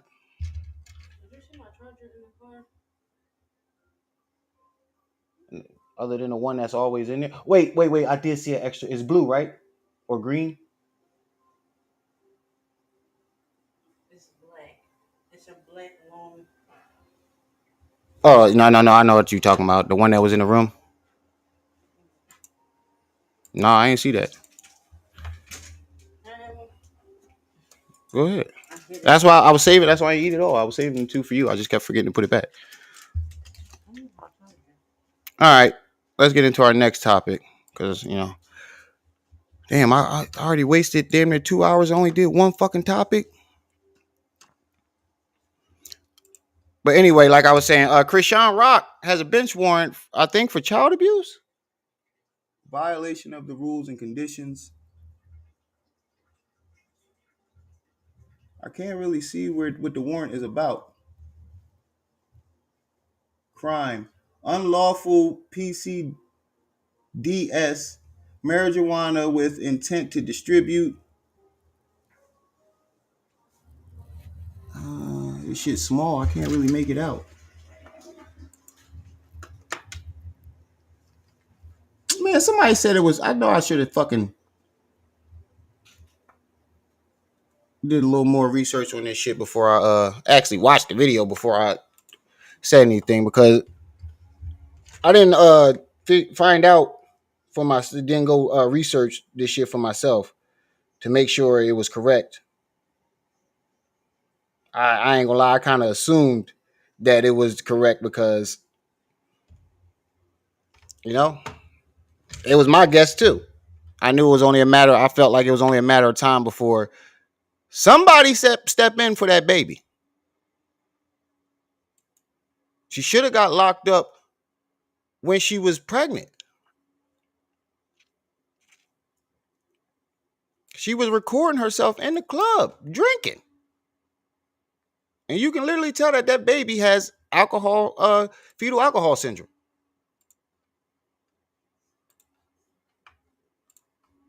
Watch the baby, because things then went from bad to worse for Chrisean. She officially has a bench warrant for her arrest for violating her 4-year probation. Child, these folks ain't playing with her, and they basically telling her that in this paperwork. And check this out. Why they say folks been calling and emailing them about Chrisean. Child, they say folks been out here tattling. But I ain't surprised. Because I know y'all been calling CPS, so I ain't surprised. But calling and emailing? Let's get into this paperwork. Okay, so we see, it's for 4 years, and we know what the crime is. She had that devil's letters on her with the intent to distribute. So they gave her 4 years probation. Now let's get into these violations. So rule number 9, I will refrain from violation of any city, state, federal law, including tribal. I'm not sure if she was trying to sell the weed or not, because she might have been buying some to, her own portion of stash to smoke. But if it's past a certain amount, they charge you for distributing. I think if it's like less than an ounce, it could be considered medicinal. I mean, not medicinal, for personal use. But if it's like more than an ounce or something like that, I think it is different in every state. But if it's over a certain amount, they can charge you with, intent to distribute. Even if they don't find no baggies or no money. Jurisdiction, I will advise my officer within 48 hours if I am questioned or arrested by any branch of government or any of its representatives. Okay, so let's skip down, because we don't need all that legal jargon about the assistant state attorney, court commissioner, and all that. Okay, so the complainant, Victoria Waldrip, that's Vicky, alleged that Well, she was already Malone on probation. attacked She got her on violent. August 13th, 2023 in Fort Washington, Maryland. She alleged that she was sucker punched and threatened by Malone, who was 8 months pregnant at the time of this attack. Subsequently, charges were filed on Prince George County, Maryland's case number, for assault in the second degree. According to Prince George, Maryland's court clerk, an outstanding warrant remains active for Malone. Child, so I guess that the Woe Vicky thing is what violated her. Okay, so now let's read the summary and recommendations. From July 2023 to September 2023, through her reported attorneys, Malone sought to regain supervision compliance. It should be noted that it is highly possible that an individual by the name of Al Riva initially misidentified himself as her attorney, wanting to help Malone. So, child, I guess maybe that really wasn't her attorney. Throughout this time, attempts to help Malone regain compliance in the state. To be honest with you, from my point of view, from the parts that I seen, I don't really follow them like that. But all the stuff, the stuff that I heard and what I seen with my own eyes, it seemed like she was a fairly good girl before Blueface, and she didn't start drinking heavy like that until Blueface. You know, and what people don't realize is alcoholics at first, yes, they drink purely to get drunk, but after a while, it starts becoming they drink because they're trying to escape their reality, and they're or trying to numb the pain. Because if you can get a certain amount of drunk, you're not worried about whatever was hurting you, or you might forget it. And I know from personal experience, because when I ain't gonna lie, when I was younger and the situation when my son first happened, like I was a really bad drinker, like bad.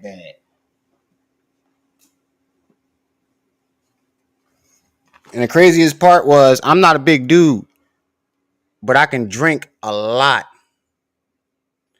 Like I remember I got my first underage drinking, and the dude said I blew like a 8.9 or something. I forgot what the number. It was like 8. It was something .9. And he was like, "Yo, I don't even know how you fucking alive right now."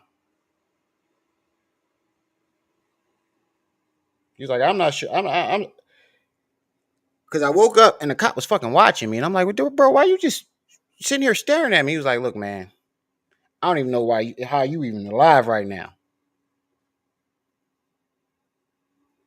Because I guess I drank so much alcohol that it was like way over the limit, even over the limit of alcohol poisoning. Like I ain't gonna lie, I was bad, man. I like so bad that it got to a point where I would wake up in the morning and the first thing I did was crack open a 30 pack or whatever, liquor I had laying around.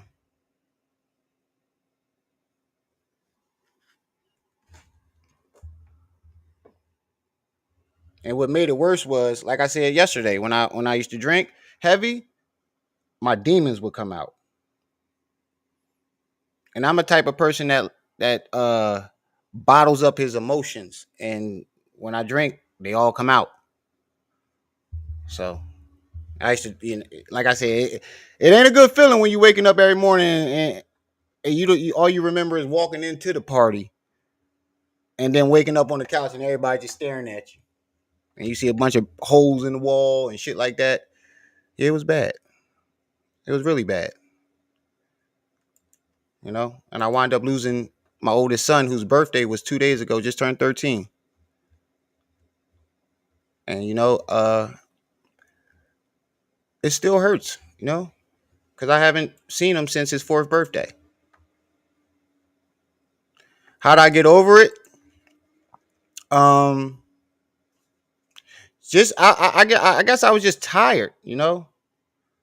And somebody gave me a second chance. And it wasn't just the fact that I lost my son, you know. Me and my mom were going through some issues that I don't want to talk about.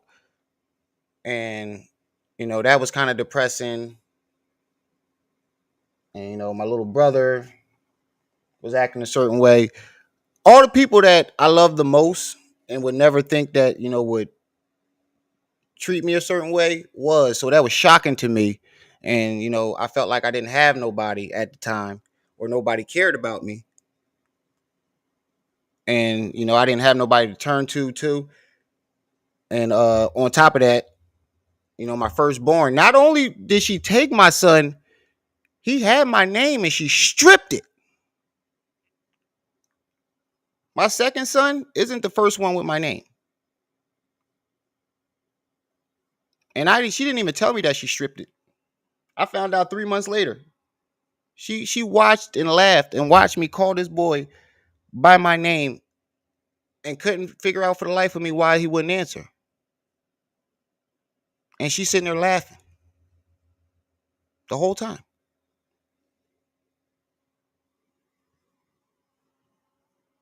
But I guess, you know, it was a combination of being fed up of, you know, being looked at a certain way, uh letting my family members down, my close family members who, you know, either looked up to me or loved me the most. And the biggest part was, you know, my wife, you know, getting a second chance with my wife. You know, once I came out of the depression phase, the first thing I did was I made a promise to myself that if I ever get a second chance, if I ever get a second chance, I will do everything in my power to never fuck it up. And if I get a chance to be a father again, they'll never ever see me drunk. They'll never ever see the things that my oldest son, he probably don't remember because he was a baby, but I'll never go back to being the person that I was. You know, I won't fuck it up. That's my main thing. I promised myself if I ever got a second chance, you know, I would do anything in the world to make sure I don't fuck it up. And that means giving up alcohol, you know, and other stuff. You know, I'm not like I said, I'm not gonna sit here and act like I'm fucking perfect. I had my problems. I've had my issues. And I'm not the only difference between me and the people that I speak out against is I'm not afraid to admit my flaws.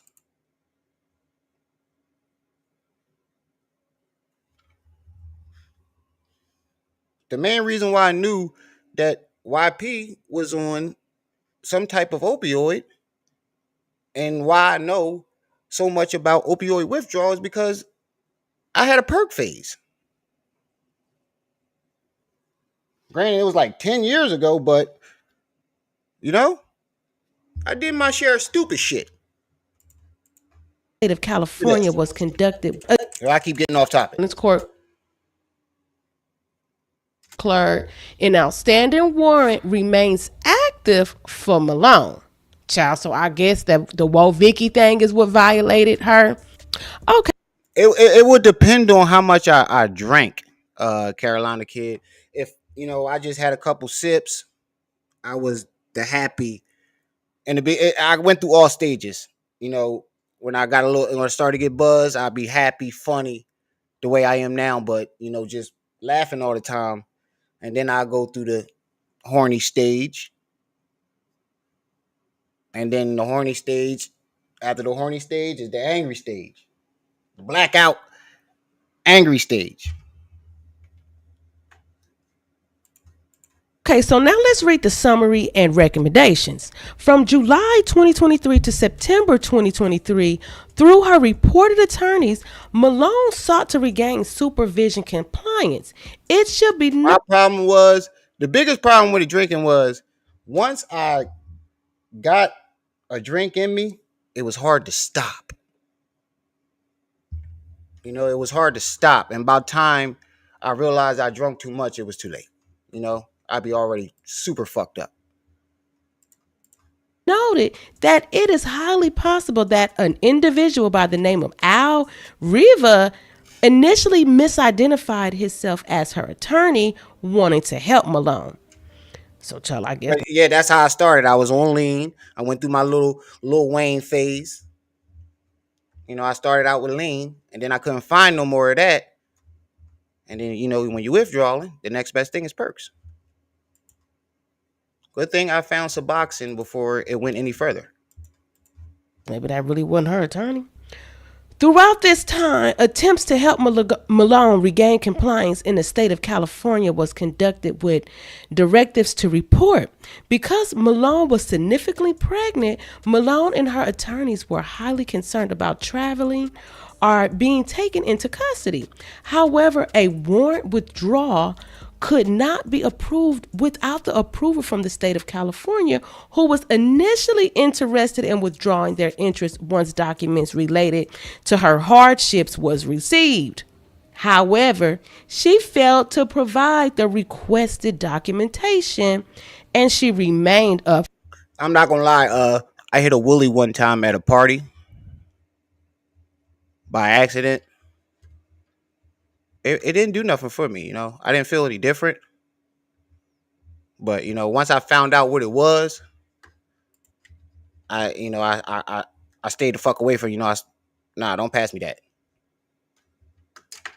But I took a couple puffs by accident, and it didn't really do anything for me. I didn't understand why people love it so much. It just made me hyper. It gave me a little energy and made me a little hyper. When I was going through my drug phase, I liked it downers. I like to chill. Something that'll put me to sleep, because I at that time I wasn't doing drugs simply to get high. I was trying to escape my reality. Anything to not have to deal with reality and the stuff that I was going through. So I like the stuff that put me right to sleep.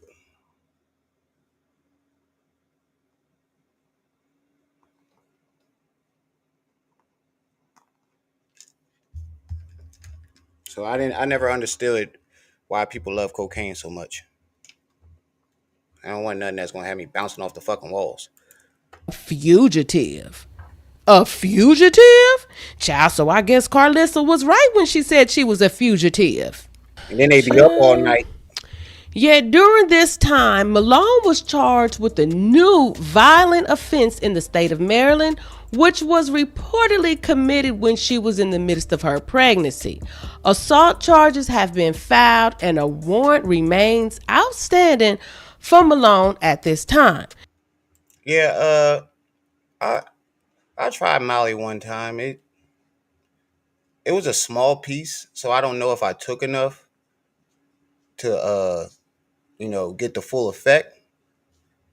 It wasn't, it wasn't something that made me want to keep doing it. I'm like, this is what everybody's talking about.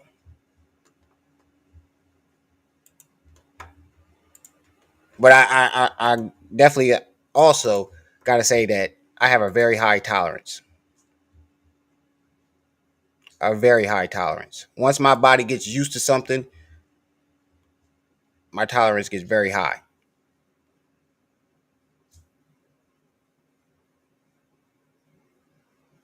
I know some people that, still to this day, like one of my high school friends, I go to check up on him down Kensington. He do crack and dope. And I ask him all the time, I'm like, bro, like, how does that even work?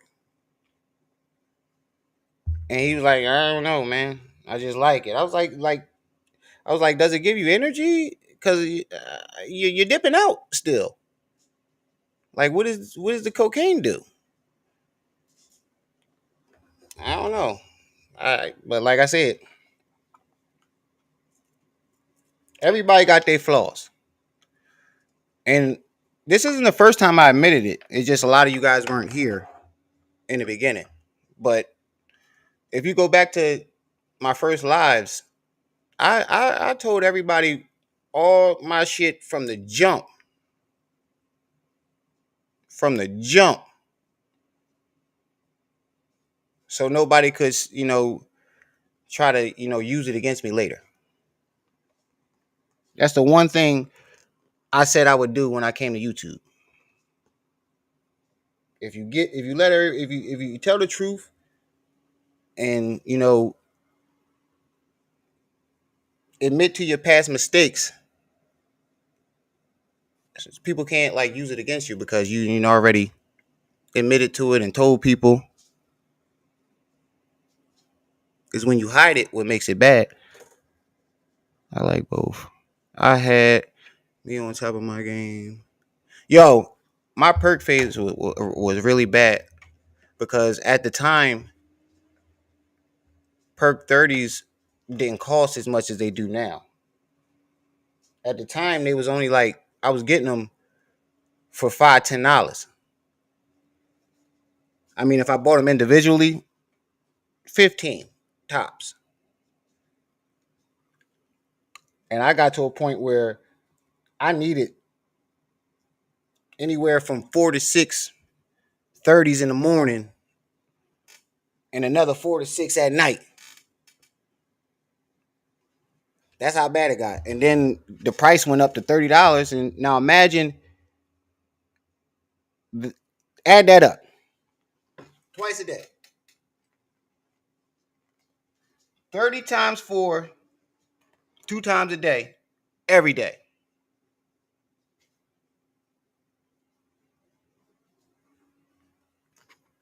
But I do want to say, when I got into perks, my I couldn't blame it on her. It's partly my fault because I knew better, but I didn't fully understand what withdrawal was. I was one of those people that thought it's all in your head.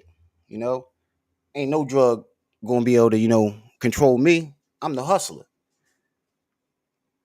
And my last relationship I was with a sugar mama.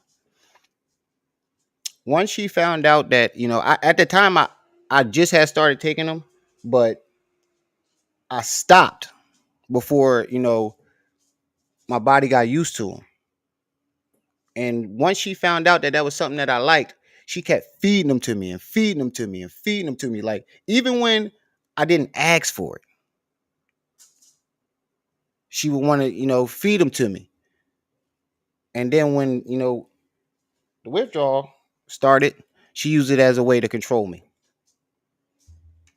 And I didn't really catch it to the end. When perks was a thing, I was in the Navy. Surprise I didn't have. What was crazy? All throughout high school, I was petrified of perks. Because I had a friend that died in 10th grade. And I kind of blamed myself for it because he was being bullied by some of the people that was around me. And one of them was my a real close relative. He my cousin, but I call him my brother because we known each other our whole lives and been inseparable our whole lives. But he didn't, at the time, he didn't know that was my friend. He was just, doing what somebody asked or paid him to do. And he wound up ODing and killing himself. And I think mainly the only reason why I blame myself because I was supposed to skip school with him that day and hang out with him. and make sure nobody didn't bother him because people were fucking with him, and I was known to be the bully that bullied bullies. I hated bullies. Even if I didn't know you, if I see you bullying, if I didn't know the person that you was bullying, and I see you bullying them, I'm gonna want to fight you. So I was kind of like protecting him, and I promised him that I would, skip school that day and chill with him and make sure he was good. But the day before, I had got called down to the office, and this was during wrestling season, and wrestling was the only thing I cared about. It was the only reason why I even showed up to school. And they told me that if I skipped any more classes or miss any more school, I have to stop wrestling. So I decided not to skip the next day. And, halfway through the day, it was on announcements that he OD'd off of Oxycontin. And, since that day, I always felt like, if I was there, maybe he wouldn't have did it. Because at the time, he felt like everybody was against him. Because he had did something. I think he was accused of snitching on somebody, or he did something that made everybody start hating him. But I was the only one that, still was cool with him. So he was feeling like everybody was against him, and then, the only person that was rocking with him, I don't,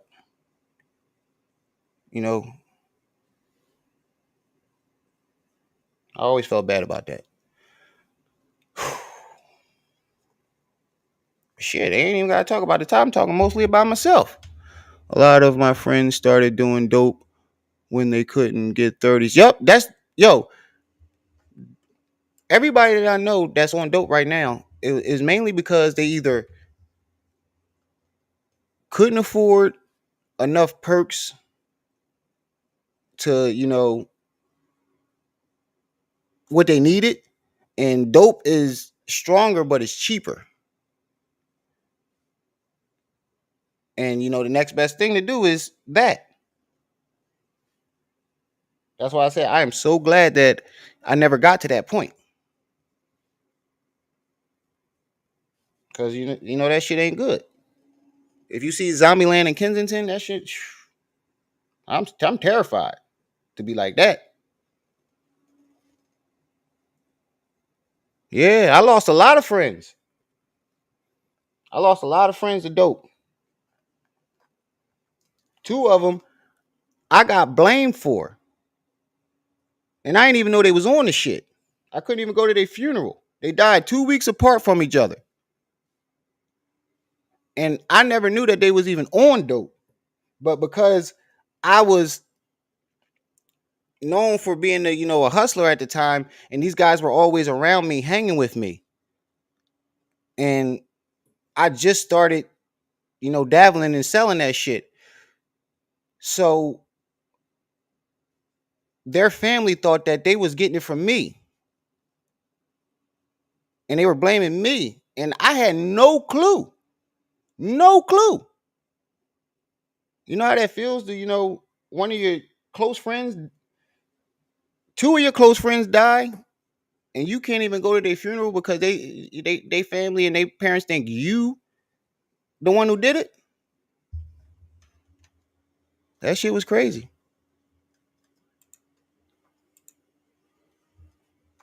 Shit, I might as well change the topic.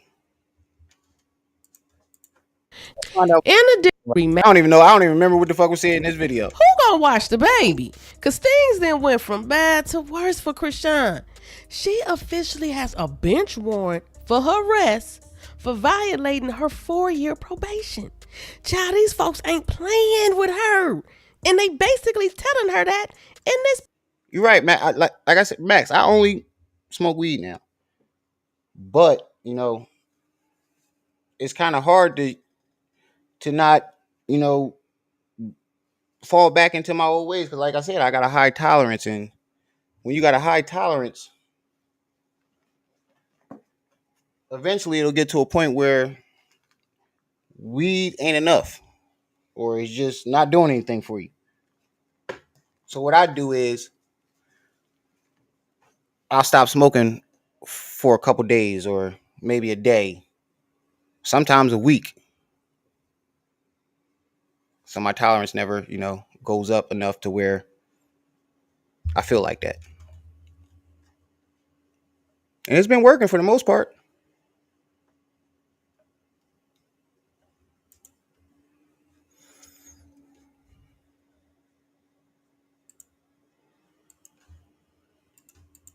Paperwork. And check this out.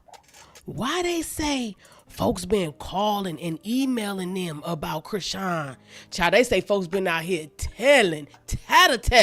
But I ain't surprised. I ain't surprised because y'all, I know y'all been calling CPS, so I ain't Speaking of weed, who got something on the loud pack? surprised. But calling and emailing?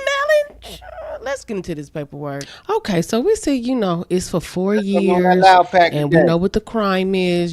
She had that devil's lettuce on her with the intent to distribute. So they gave her 4 years probation. Now let's get into these violations. So rule number 9. I will refrain from violation of any city, state, federal law, including tribal jurisdiction. Yeah, that's the best way to quit something that you want to quit. You got to substitute it with something. I will advise my officer within 48 hours if I am questioned or arrested by any branch of government or any the fear of losing my family. If its representatives. Okay, so let's skip down because we don't need all that legal jargon. I'm not gonna lie, I ain't have a perfect run. I fucked up a couple times. But it wasn't nothing as close to what the stuff that I used to do. Jargon about the assistant state attorney, court commissioner, and all that. Okay, so the complainant, Victoria Waldrip, that's Vicky, alleged that Malone attacked her on. As a matter of fact, when I fucked up, y'all was there. Thanksgiving, Remy got drunk off 2 drinks, and then had a fucking seizure the next day. Yeah, that was a fuck up. Never again. August 13th, 2023 in Fort Washington, Maryland. She alleged that she was sucker punched and threatened by Malone, who was 8 months pregnant at the time of this attack. Subsequently, charges were filed on Prince George County, Maryland's case number, for assault in the second degree. According to Prince George, Maryland's court clerk, an outstanding warrant remains active for Malone. Child, so I guess that the Woe Vicky thing is what violated her. Okay, so now let's read the summary and recommendations. From July 2023 to September. That's another thing. I'm not like these other content creators who demand their subscribers cash app them and then get an attitude when they don't. September 2023, through her reported attorneys, Malone sought to regain supervision compliance. It should be noted that it is highly possible that an individual by the name of Al Riva initially misidentified. Hey, Mr. Knowledge, taking accountability is basically what he needs to do. Because once I took accountability for my actions, a lot of, guilt and, a lot of shit changed, Himself as her attorney, wanting to help Malone. So, child, I guess maybe that really wasn't her attorney. Throughout this time, attempts to help Malone regain compliance. I'm telling you, we need to find somebody that Pharaoh really respects and really looks up to. To, hold a mirror up to him and tell him that he's wrong. That's basically one of the things that made me stop too. Made me change. Because couldn't nobody really tell me shit. But they, somebody that I respected and looked up to gave me a reality check. Sometimes it takes, you know, that's what I'm saying. But I don't think I don't think Seti could do it because if he really loved and respected Seti, he wouldn't be threatening to beat him up.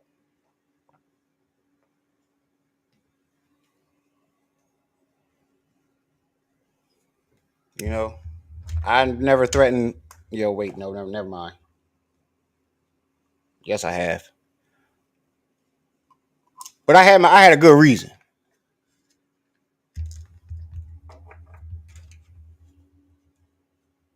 He ain't really got no In reason. the state of California was conducted with directives to report because We need one of them white dudes that he look up telling you. All it's going to take is one of them white dudes to hold a mirror up to him. Or Asian. Malone was significantly pregnant. Malone and her attorneys were highly concerned about traveling or being taken into custody. However, a warrant withdrawal could not be approved without the approval from the state of California, who was initially interested in withdrawing their interest once documents related to her hardships was received. However, she failed to provide the requested documentation and she remained a fugitive. A fugitive? Child, so I guess Carlissa was right when she said she was a fugitive. Child. Yet during this time, Malone was charged with a new violent offense in the state of Maryland, which was reportedly committed when she was in the midst of her pregnancy. Assault charges have been filed and a warrant remains outstanding for Malone at this time. In addition to this charge, there have been... It's the same thing as like relationships. And my wife does this all the fucking time too. Sometimes it takes an outside party to hold, to make you really look at yourself. Somebody outside of the box or outside of the situation to tell you the real truth for you to really, you know, look at look at the situation correctly. So I gotta do this shit all the time with my wife. I could tell her something that I know for a fact that I'm right. Unless somebody outside of the argument tells her, she don't hear shit.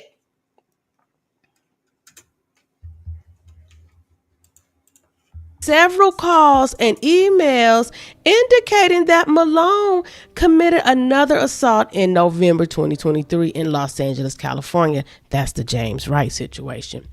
In attempt to retrieve a police report. Shit, sometimes even if she's trying to prove something and an outside party tells her that she's wrong, if she the one that's trying to prove the point, sometimes she won't even believe them.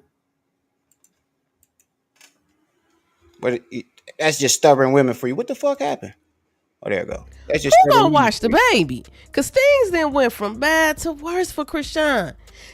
Has anybody like heard what the hell, like the details of what's going on with Chrisean? Because I ain't gonna lie, I haven't heard shit.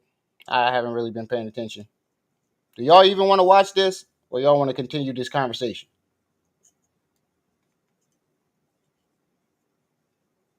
Because it seems like this conversation is more interesting than to y'all than the video.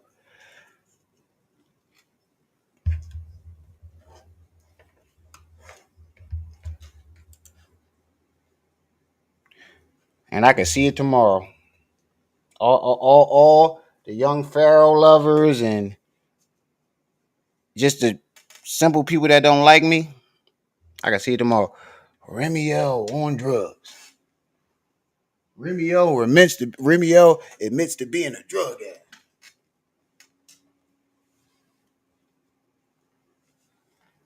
And the craziest part about that is that wouldn't even bother or faze me. Because it's halfway true. I used to be what you would consider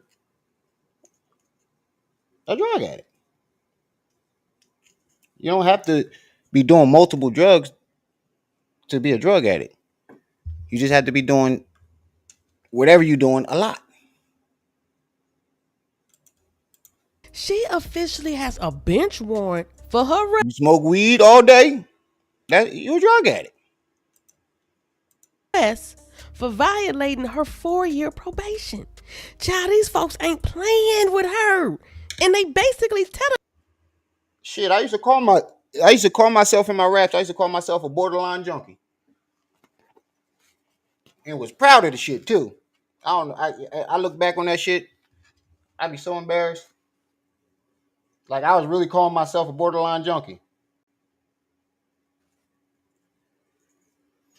But you know, look, Lil Wayne and Future had, you know, at the time, they had us thinking that getting high was cool. You know, want to be high all the time is cool.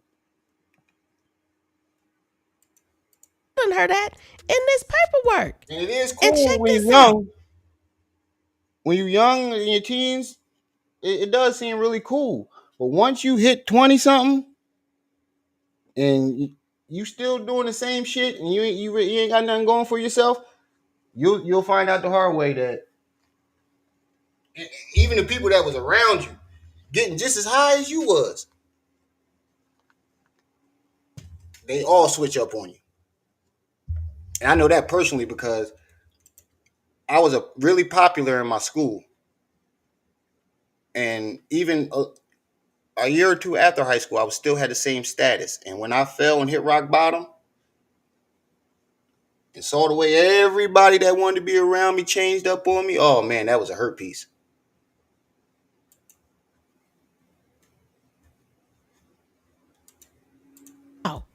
Why they say folks been calling and Most popular kids got the toughest time realizing that they, after high school, that status is gone. emailing them about Chrisean. Child, they say folks been out here telling. But I ain't surprised. I ain't surprised because y'all, I know y'all been calling CPS, so I ain't surprised. But calling and emailing? Let's get into this paperwork. Okay, so we see, it's for 4 years. That's the hardest part about being popular or well liked in high school. Because nobody tell you that as soon as this shit is over, they may, treat you the same way for the first year or two. But if you ain't, doing nothing or, you ain't changed, motherfuckers will switch up on you real quick. Real fucking quick. People put you on a pedestal just to knock you off of it. And we know what the crime is. She had that devil's lettuce on her with the intent to distribute. So they gave her 4 years probation. Now let's get into these violations. So rule number 9. I will refrain from violation of any city, state, federal law, including tribal jurisdiction. I will advise. Carolina, I just saw your goddamn your comment. You better not send me no goddamn dollar. You can keep that to yourself.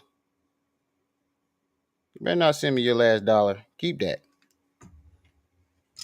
That's the one thing I would never have somebody do is send me their, and you did it. Well, Mr. Knowledge, appreciate the $5 donation. And fucking Carolina kids sent me that goddamn dollar. Oh, y'all niggas is crazy. My officer within 48 hours if I am questioned or arrested by any branch of government or any of its representatives. Okay. So let's skip down because we don't need all that legal jargon about the assistant state attorney, court commissioner, and all that. Okay. So motherfuckers don't sell nicks and dimes no more. Everybody want I only sell Ace. Now all of a sudden everybody only sell Ace. Nigga, what? You said I'm good, bro. What? What you mean by that? The complainant, Victoria Waldrip, that's Vicky, alleged that Malone attacked her on August 13th, 2023 in Fort Washington, Maryland. She alleged that she was sucker punched and threatened by Malone, I'm good who on the was dollar. 8 months pregnant at the Okay, time go of ahead. this attack. Subsequently, charges were filed on Prince George County, Maryland's case number, for assault in the second degree. According to Prince George, Maryland's court clerk, an outstanding warrant remains active for Malone. Child, Oh so yeah, I yeah, guess yeah. that the Woe Vicky thing is what violated her. Okay, so now let's read the summary and recommendations from. But I was just saying, though, I'm not that type of person. Like, if you down to your last, keep that shit.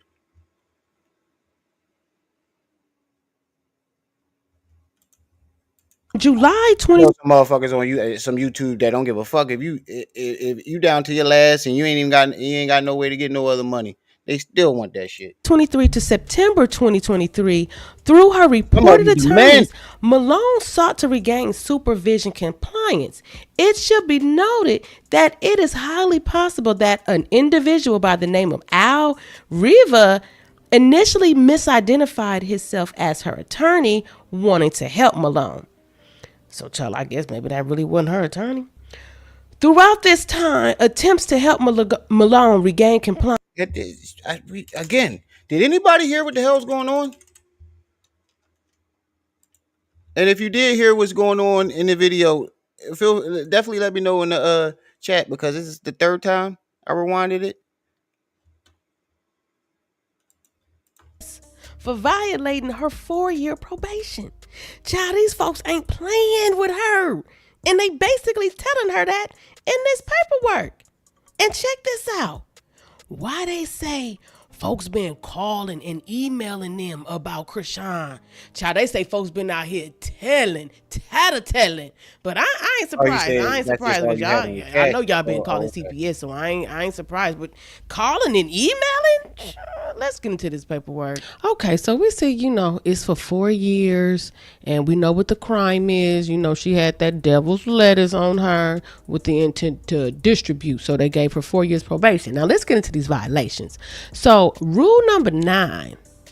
I will refrain from violation of any city, state, federal law, including tribal jurisdiction. I will advise my officer within 48 hours if I am questioned or arrested by any branch of government or any of its representatives. Okay, so let's skip down because we don't need all that legal jargon about the assistant state attorney, court commissioner, and all that. Okay, so the complainant, Victoria Waldrip, that's Vicky, alleged. So far, it sounds like some type of probation violation. But I did hear something about somebody calling CPS. That's what threw me off. That Malone attacked her on August 13th, 2023 in Fort Washington, Maryland. She alleged that she was sucker punched and threatened by Malone, who was 8 months pregnant at the time of this attack. Subsequently, charges were filed on Prince George County, Maryland's case number, for assault in the second degree. According to Prince George, Maryland's court clerk, an outstanding warrant remains active for Malone. Child, so I guess that the Woe Vicky thing is what violated her. Okay, so now let's read. I ain't gonna lie, even though, she seems a little bit too obsessive and obsessed with Blueface, most niggas would kill to get a woman as loyal as Chrisean Rock is. Most women, niggas, a lot of niggas are doing some shit for that shit, yo. And it's like, to watch him, have that and not realize what he got is kind of annoying. Because if he really wanted her to stop drinking and clean herself up, I'm pretty sure all he had to do was, tell her, look, that's enough. time to stop drinking, time to stop acting, this way or that way, she would do it. Yeah, I mean, they would probably lose a lot of views and, lose the show, but still. Yeah, he don't really want a real one. Like, I hate when I see niggas like that, yo.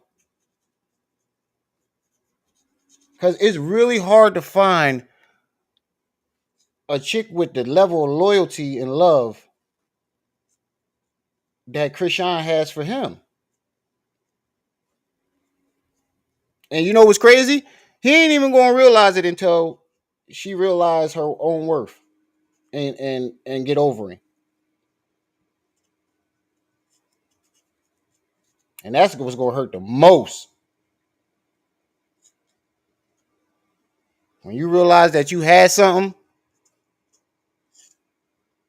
and by the time you really, start get a chance to appreciate it or treat, see it the way it was supposed to be, too late. That's a hurt piece. Great. I'm telling you, she gonna be his great white. But anybody ever see Hot Tub Time Machine? The Great White Buffalo. The topic is crime hype. Really, people who follow them and is entertained by them. Yeah, most loyal chicks are wasted on right. It be the wrong niggas that get these loyal chicks. And Chrisean she not bad looking either. Even with the missing tooth. Be honest with you, she the first girl I ever seen with a missing tooth that still look good.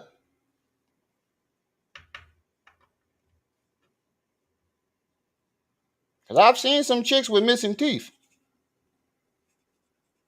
And they was the thing about it is some of them was pretty as fuck. And then as soon as that tooth, shoo. And she make it look good. And she got a body. Not too thick, not too skinny. Watch when she realized her value. All it's gonna take is another nigga with the same amount of status or more status than Blueface to come along and show her what she worth. Sometimes it don't even take a person of his status.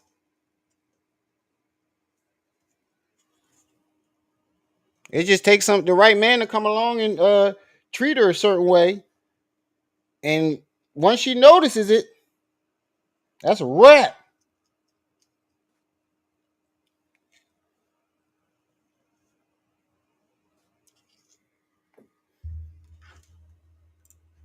The summary and recommendations. From July 2023 to September 2023, through her reported attorneys, Malone sought to regain supervision compliance. It should be noted that it is highly possible that an individual by the name of Al Riva initially misidentified himself as her attorney, wanting to help Malone. So, child, I guess maybe that really wasn't her attorney. Throughout this time, attempts to help Malone regain compliance in the state of California was conducted with directives to report. Because Malone was significantly pregnant, Malone and her attorneys were highly concerned about traveling or being taken into custody.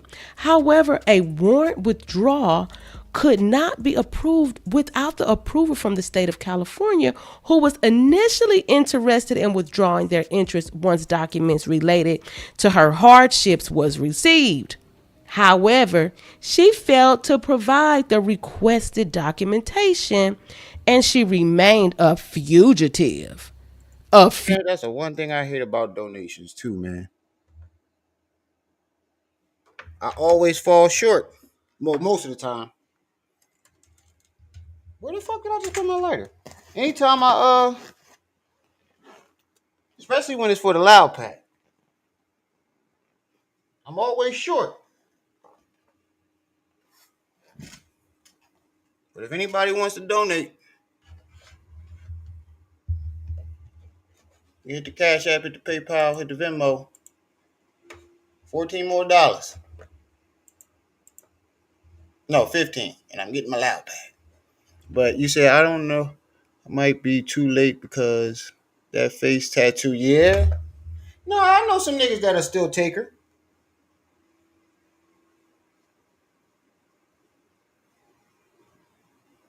I know some niggas that'll still take her. And the face tattoo ain't gonna stop niggas from fucking.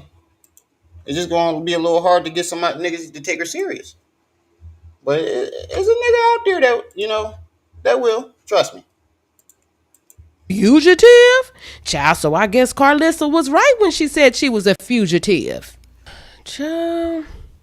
Yet during this time, Malone was charged with a new violent offense in the state of Maryland, which was reportedly committed when she was in the midst of her pregnancy.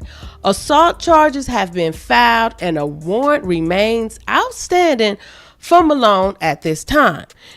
In addition to this charge, there have been several calls. It's different for women, yo. It don't matter how ugly or unattractive a woman is. There's always a nigga out there that's willing to hit. You know? A vagina is pretty much the most valuable thing on earth.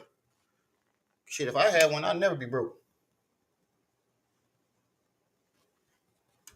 Calls and emails indicating that Malone committed another assault in November 2023 in Los Angeles, California. That's the James Wright situation.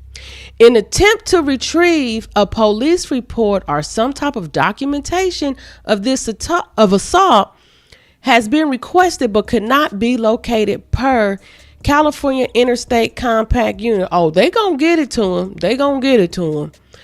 Malone's whereabouts still remain unknown. She has not reported her whereabouts to the state of California or to the state of Oklahoma. Reporting for supervision remains her responsibility, not her attorneys, nor any supervision authority. She does not appear to... Now tell me I'm lying, though. Tell me I'm lying, though, bro. A man can't walk outside and be like, hey, who wants some of this dick? And have a bunch of women line up. Even if he was the most attractive man in the world. But let's flip-flop to a woman. Even if she's the most unattractive person in the world. Somebody going to jump out the woodworks and want to hit. To understand the significance of the following court orders. No action appears to be taken to date on the June 2023 violation report. Based upon the information compiled, it appears that Malone's behavior is escalating concerning and poses a risk to the community. It is still requested that an application to accelerate filing and warrant be issued and Malone answer for her actions. It is respectfully requested that she remain in Oklahoma until completion of any form of probation and are revoked for a time deemed appropriate for the court. Chrisean Malone is obligated to return to Oklahoma to address her non-compliance per ICAOS federal requirements. Therefore, it is further requested that Malone be ordered to pay restitution in the amount of transportation costs to be returned to Oklahoma to the appropriate transporting agencies. Please note, Malone is not allowed to leave the state of Oklahoma without interstate commission. I heard CPS somewhere in the video, but I really haven't heard nothing about the child.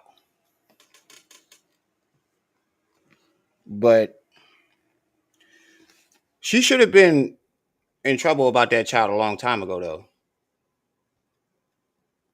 I mean, we can't say, there is videos of her at the club, and she seems to be drinking, but nobody could tell for sure if it's not regular juice or a real drink.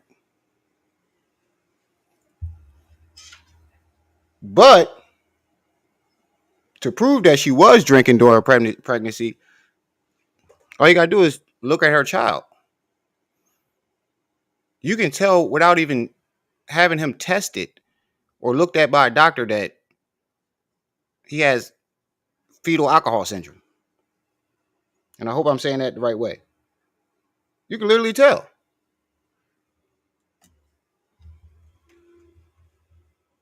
Yeah, smoking ain't gonna do that type of damage to your baby. Of adult supervision approval, as her current case My wife has been closed. smoked cigarettes with all my babies. If she is to of them. remain on any portion of My supervision mom with a smoked with request me. to leave the state of Oklahoma, she will need to return to the local Oklahoma Department of saying Corrections, Probation, it and won't Parole affect your Office baby for some way, supervision but not and approval. not like that. Child, Chrisean, you gonna need to get out. You gonna need to get out and stand on business. You gonna need to stand on business, cause right now, according to this paper right here, I've never heard of smoking during a pregnancy affecting a child's brain development or their physical look or attributes. I heard that about alcohol, and I've actually seen it. I got a couple of cousins that everybody got a crack baby cousin or alcohol, born from an alcoholic. they If it ain't your cousin, he in your neighborhood. want her There's at least 3 or to 4 in every commit neighborhood, 30 days. every hood. Order for commitment, 30 days. Now on February 23rd, 2024, the above entitled matter comes on for hearing as to defendant failure to complete 120 hours of community service by September 15th, 2023, as ordered on March 15th, 2023. A violation of community service. So she didn't complete the community service. Basically, that's what they're saying. So she didn't complete her community service. So look like they're gonna lock her up for that. And I don't know how motherfuckers, don't understand. When you get community service, all you gotta do is just go find somebody that owns some type of organization. Have them write a letter saying that this is what I did for my community service when I got it in high school. I got my uncle that has a church. Write a letter saying that I cleaned up around his church. And I only had to do it one time. And the church was small as shit. Like, it was the size of a fucking living room. Well, his first church, the church at that time, was no bigger than somebody's living room. You said your cousin and baby mom got 3 kids, 2 girls, 1 boy. All of them have a defect because she was either on pills or on cocaine. Well, I don't like to bring this up, but I have a brother. His baby mom was getting high with his kids, and it affected them some type of way. They was either born early and very small. It was something. It was. Thank God it was a major effect, but we had a few scares.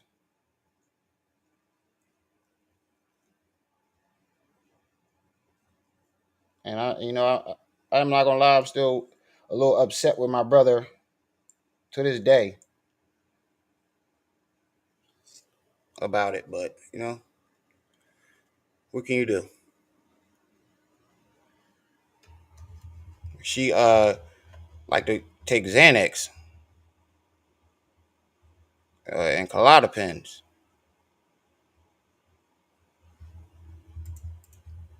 the The way this go, I mean, they saying they want her to do 30 days. But y'all already know how the system go. All it takes is for one state or county to gaffle you up. And they gonna make sure that every city, state, town, jurisdiction, child, if you might have committed a crime in that area, they gonna make sure they have they way with you too. Child, the way it's looking, only time we gonna see the circus is in the courtroom. Make a psycho, make a traffic psycho. Yeah, I don't understand why people were saying that she got a bench warrant for child abuse. She obviously violated probation. All right, let's get into this last topic. Corey Holcomb. I think his colors are starting to show. And I think I'm not the only one that's starting to notice. And some of the stuff that he say be exactly what he does. Where's that video at?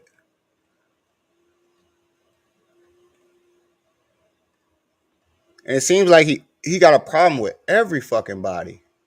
To me, I feel like, at first, I thought it was funny that, he would call out certain comedians and stuff like that. But as time went on, my little cousin baby. My little cousin baby, not my baby. Oh. Well, my mom didn't do any drugs when she had me, but, I came out premature having a goddamn asthma attack.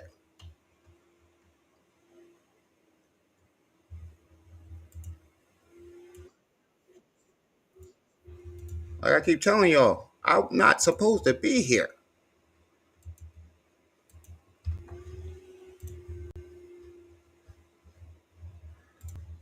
That's why me and my mom, I think, I feel like me and my mom's story is so powerful because,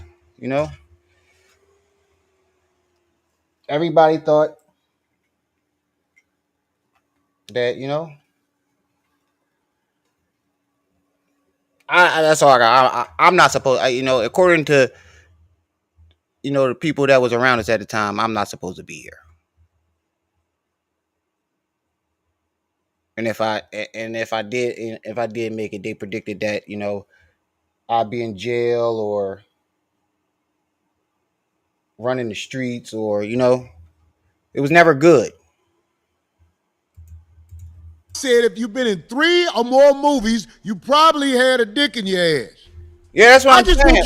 I feel like he hating on everybody that's considered funnier than him. And he's saying the same shit about every last one of them. It seems like he's repeating the same shit over and over, and that's why I'm starting to feel like it's jealousy. And did y'all see that argument that he got into with Ryan Davis? That's what really made me look at him some type of way.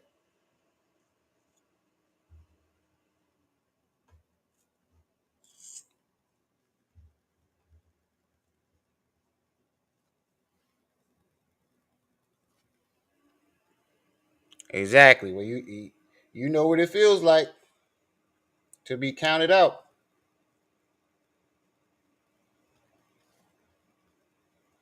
Y'all really gonna do me like that tonight? Y'all got my hopes up. You get a loud pack. Y'all some cruel motherfuckers. I got the cruelest chat ever. Shit to make sense. Cause y'all try to act like I'm bullshitting. Y'all ain't telling the truth about everything. You not. But I'm just getting to this stuff, man. Come on, man. Look at that, man. I noticed it when I first saw it. I didn't say nothing. I'll leave it alone for now. Oh my God, I've never seen Somebody that said guy. I was in 4 movies. I was in maybe 3 or 4 movies. That's why I said you probably had a dick in your head. I was excluding myself, but then they went and ran with it and said, he said if you did this, you had fellatio. Motherfucker, I Bro, don't. that's exactly what you said. And what you should have did was mention the fact that you was in 4 movies. And you probably, the thing about it is, you probably would have never said nothing about you being in those 4 movies until somebody else brought it up.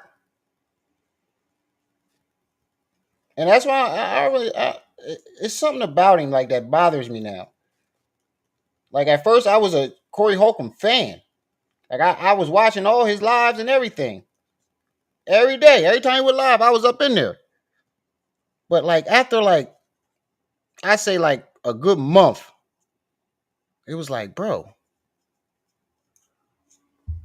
what the fuck? Fellatio ain't one of my words. Okay, so we all know the beef between Corey Holcomb and Donnell Rawlins kick-started after Donnell Rawlins interrupted Corey I'm gonna play that Holcomb's next show because at the Laugh Factory. like So you we can covered tell, videos like, breaking that down. If I'm you gonna point missed it, out I'll like have the link to that video down like below. small So yeah, we points. all know Corey Holcomb and Donnell Rawlins now have a beef with each other, right? So comedian Godfrey, he had talked about it on his podcast. His co-host Dante, they had reacted to the news. And the worst part about the argument him and Ryan Davis had was he was making the exact same point as Ryan Davis, but still, wanted to argue. It seems like he liked to argue, and he always trying to.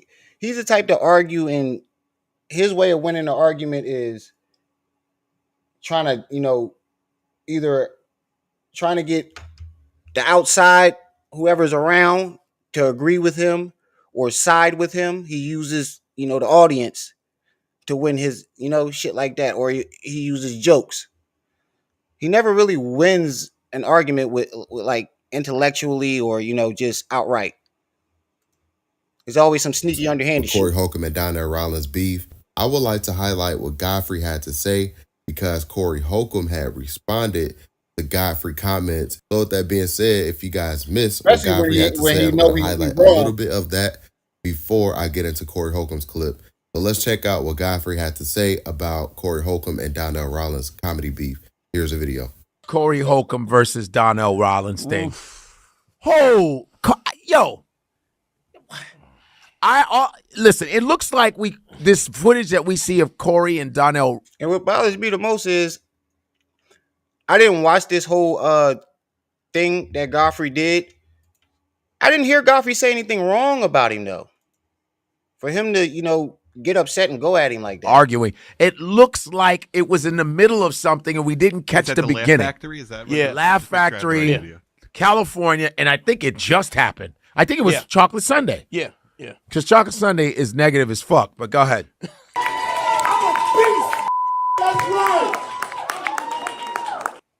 Yeah, that was, I want to know how that started because you can tell something came before that. Corey don't know Donnell's work, nigga. Yeah, Donnell, Donnell is funny as Hood fuck. love. Donnell is funny as shit. He's never bombed. He's funny than a motherfucker. Killer. Period. Corey Holcomb, same shit. Corey comes up from the ghettos of the ghetto in Chicago. But maybe because he's in LA or because he was out there, he don't know Donnell's work, but Donnell puts in the work. Donnell is a beast. He's a beast. And I love Corey and his audience. And another thing that bothers me about Corey is he makes it seem like his comedy is so diverse and, everybody loves it. I'm just not. No, nigga, all your comedy is straight up ignorant. It's the worst. It's some of the worst shit, like the stuff that he be describing in his comedy is some of the most foul, ignorant shit ever. And then, like, it's funny when you first hear it, but then when as time goes on, it's the same routine over and over, just different jokes. You get tired of just like, goddamn, bro, can you talk about something else but a bunch of fucking ignorant shit? We get it. You're a fucked up human being. Honesty, but he was wrong on his acumen. Now, he either don't. But here's the thing. Corey's brand is I keep it 100. Yeah. Right? And so when something happens, Corey's a nigga that they go to, yo, who am I? Yo, I want to hear what Corey got to say about this. Yeah. So he's one of those in the hood where dudes go to him, let me hear what Corey's take is. Yeah. But when you say you keep it 100 and you try to say that Darnell is mild, you lose credibility because that is a lie. Wait, we're going. If you have 3 or more movies, that's so ridiculous. Not true. First of all, Corey, 3 stop. movies. And I seen some of Donnell's comedy. You know, I think he's funnier than Corey for the simple fact that he can talk about more than one thing. He can make jokes. He's more diverse. He doesn't have to stick to the baby mom jokes and, you know, the ignorant, you know, shit like that. The only jokes I've ever heard from Corey is all about, you know, his baby mom and him treating women like shit and not caring about his own kids. I'm not gonna lie, the only joke I know about Corey that I remember is him talking about flushing the baby down the toilet and pretending like he cared. It's a joke about one of his girlfriends having a miscarriage, and he pretends that he's upset about it. I'm not gonna lie, it was funny at first, but then as I got older, it was like, damn, dog, that's fucked up. He said he had to pretend like he cared. He had to go in the bathroom and go, not the baby, and pretend like he was crying and flushed it down the toilet. And there's another joke where he talks about visiting his son and how he visits his son. He'll go in, hey, give me 5. I'm about to go in there with your mama. And blah, blah, blah. And then come out and say, hey, let me see you do the dance. Give me 5. All right, I get on you. I don't know you, nigga. Like, bro, like, I don't know why you think that's cool. It's funny at first, but, you know, after a while, it's like, damn, bro. 3 movies. I think Corey's also like Corey fucking with people. Yeah, but 3 movies ain't nothing. Yeah. And if you can't get 3 movies, you can't act. Right. So, and there's people who can't act. Yeah, that was fucked up what he did to Zoe. That definitely was fucked up. But in a way, Zoe kind of brought it on himself when he whooped Ari Spears' ass. That are in 100 movies. In 100 movies, right? So, but that's not true. If you're getting a special, like you're getting fucked in that. That's not true. There's people who are getting things normally. Just hey, let's put them on, or somebody likes you, and you get lucky, and you're not getting no fingers in the butt to be Iron Man. I always say Iron Man. I don't know why, but I always say Iron Man. Okay, that's what Godfrey had to say about it. Like I was saying, he was makes it showing seem love like, to both Corey Holcomb and Donnell Rollins. I ain't, you know, Corey Holcomb as did big his as all the 50 other show comedians last night, and Corey Holcomb was real. pretty much saying that Godfrey this, is that, on and the third, they Donnell scared Rollins' me. side. Nah. So with that being said, let's highlight what Corey Holcomb said. And before I highlight Corey Holcomb's I clip, think it's mostly because you can only talk about one thing. You can only be funny one way.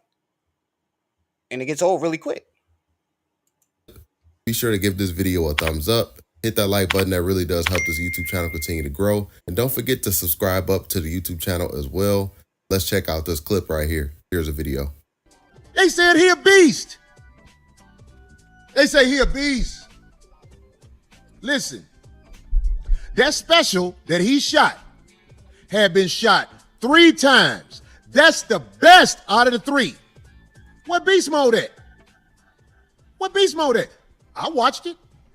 I'm trying to promote your shit. I watched it. Bro, that's beast mode.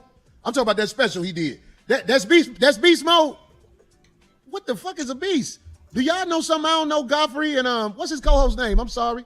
He's not an awful comic. I never said he was awful. I said he mild.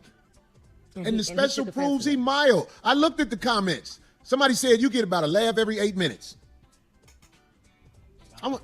Who? Y'all some fucked up niggas. I ain't give me enough. Ain't even got enough to get it done.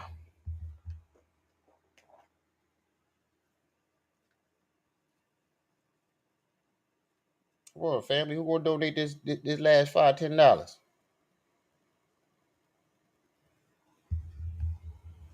Shadow.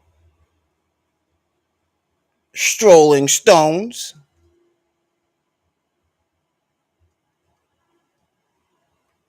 The Shatter. Dante, the brother Dante. I'm not talking crazy to y'all, Godfrey or Dante, but in my opinion, you took his side. See, this is how I live. It ain't no I'm down the middle. You either on my side or you on the other side. And if you walking on the middle, I'm going to push you on the other side. Godfrey and Dante, I'm gonna keep it real. I think y'all like Dirty Larry. I think y'all like him. And I'm talking about Backdooria like. Y'all can't be saying he a beast on stage. He must be a beast in the bedroom. I'm just saying he got to be a beast in bed. Donnell, I didn't know you be knocking them niggas down like that. I don't like that. I'm not saying this to be mean. I'm saying this to let you know. Godfrey, I'm only talking facts. It's because the streets don't know. And I always had you up under me as a friend of the family, but the streets don't know. Godfrey, you stay with a gay Caucasian male, am I right? Because y'all said, they was up there, they said, Corey said, if you did 3 movies or more, you perform fellatio. That ain't what I said. See? I said if you It's did 3 or more everybody. movies, you... It's the same with, he goes at everybody. It's the same fucking argument. You comedians are mild. And you be with gay people. And I'm tired of hearing that shit.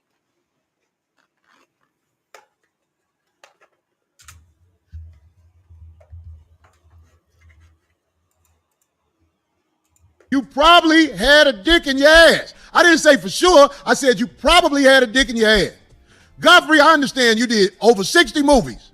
Oh. It ain't no doubt you done had intimate time in a weird way. If you done 60 movies, there's no way you could do 60 movies. Most of the movies that Godfrey was in was independent.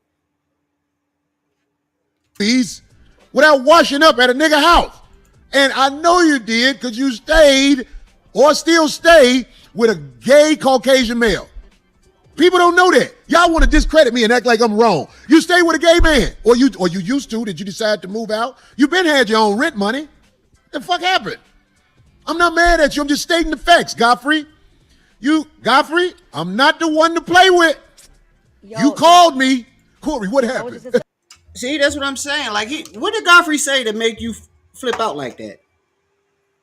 Other than disagreeing with you saying about the 3 movies. Y'all Just to get information. But I told you, I didn't say nothing about no fellatio. And you on your show saying fellatio. So that's why I'm doing this. It's time for the people, y'all people who live in their lifestyle got to stop hiding. Godfrey, if I'm lying, tell me I'm lying. You either still stay with or used to stay with a gay Caucasian male. You ain't got no kid. Everybody was around gay folks down. Okay, so Corey Holcomb was pretty much saying, I'm starting to think that Corey just think everybody gay. And if he don't like you, you gay. In a weird way. If you'd done 60 movies, there's no way you could do 60 movies without washing up at a nigga house. And I know you did because you stayed or still stay with a gay Caucasian male. People don't know that. Y'all want to discredit me and act like I'm wrong. You stay with a gay man. So if you take a shower at another man's house, that automatically makes you gay? Okay. Or you used to? Did you? If he keep calling everybody gay and talking about this gay stuff, he's going and them LG the ABC label him a homophobe. That's a wrap. You decide to move out. You been had your own rent money. There. The fuck happened? I'm not mad at you. I'm just stating the facts, Godfrey.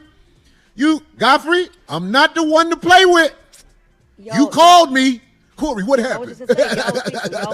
Just to get information. But I told you, I didn't say nothing about no fellatio. And you on your show said fellatio. So that's why I'm doing this. It's time for y'all people who live in that lifestyle got to stop hiding. Godfrey, if I'm lying, tell me I'm lying. You either still stay with or used to stay with a gay Caucasian male. You ain't got no kid.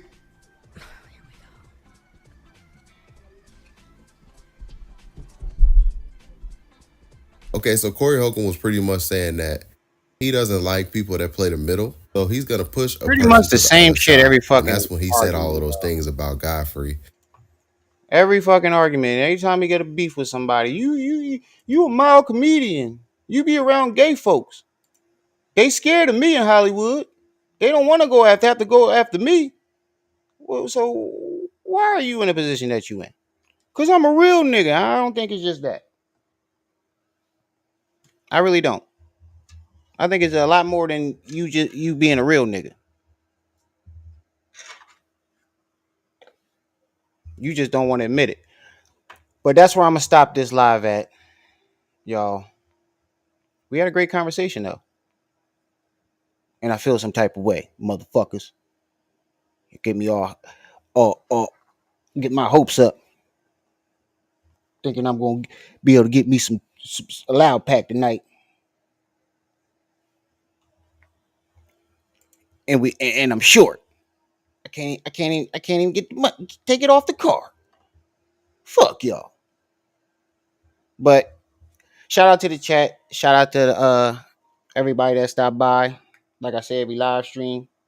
Y'all who make these lives lit. You said Godfrey, a Chicago comedian, made his name in New York where the rooms were together. I remember Godfrey. The first time I seen him was in that first Kevin Hart movie, Soul Plane. Matter of fact, Comic View. Then I seen him on Soul Plane. But I'm going to get on out of here. Don't forget to like, share, subscribe, hit that notification bell. Make sure it's on all so you can be notified whenever I drop this heat. Support the channel. Hit the Cash App. Hit the PayPal. Hit the Venmo. It's your boy, the one and only Brenda's baby, Remiel. My eye. You were just tuned into my ITV. See y'all when I see y'all. Till then, get out.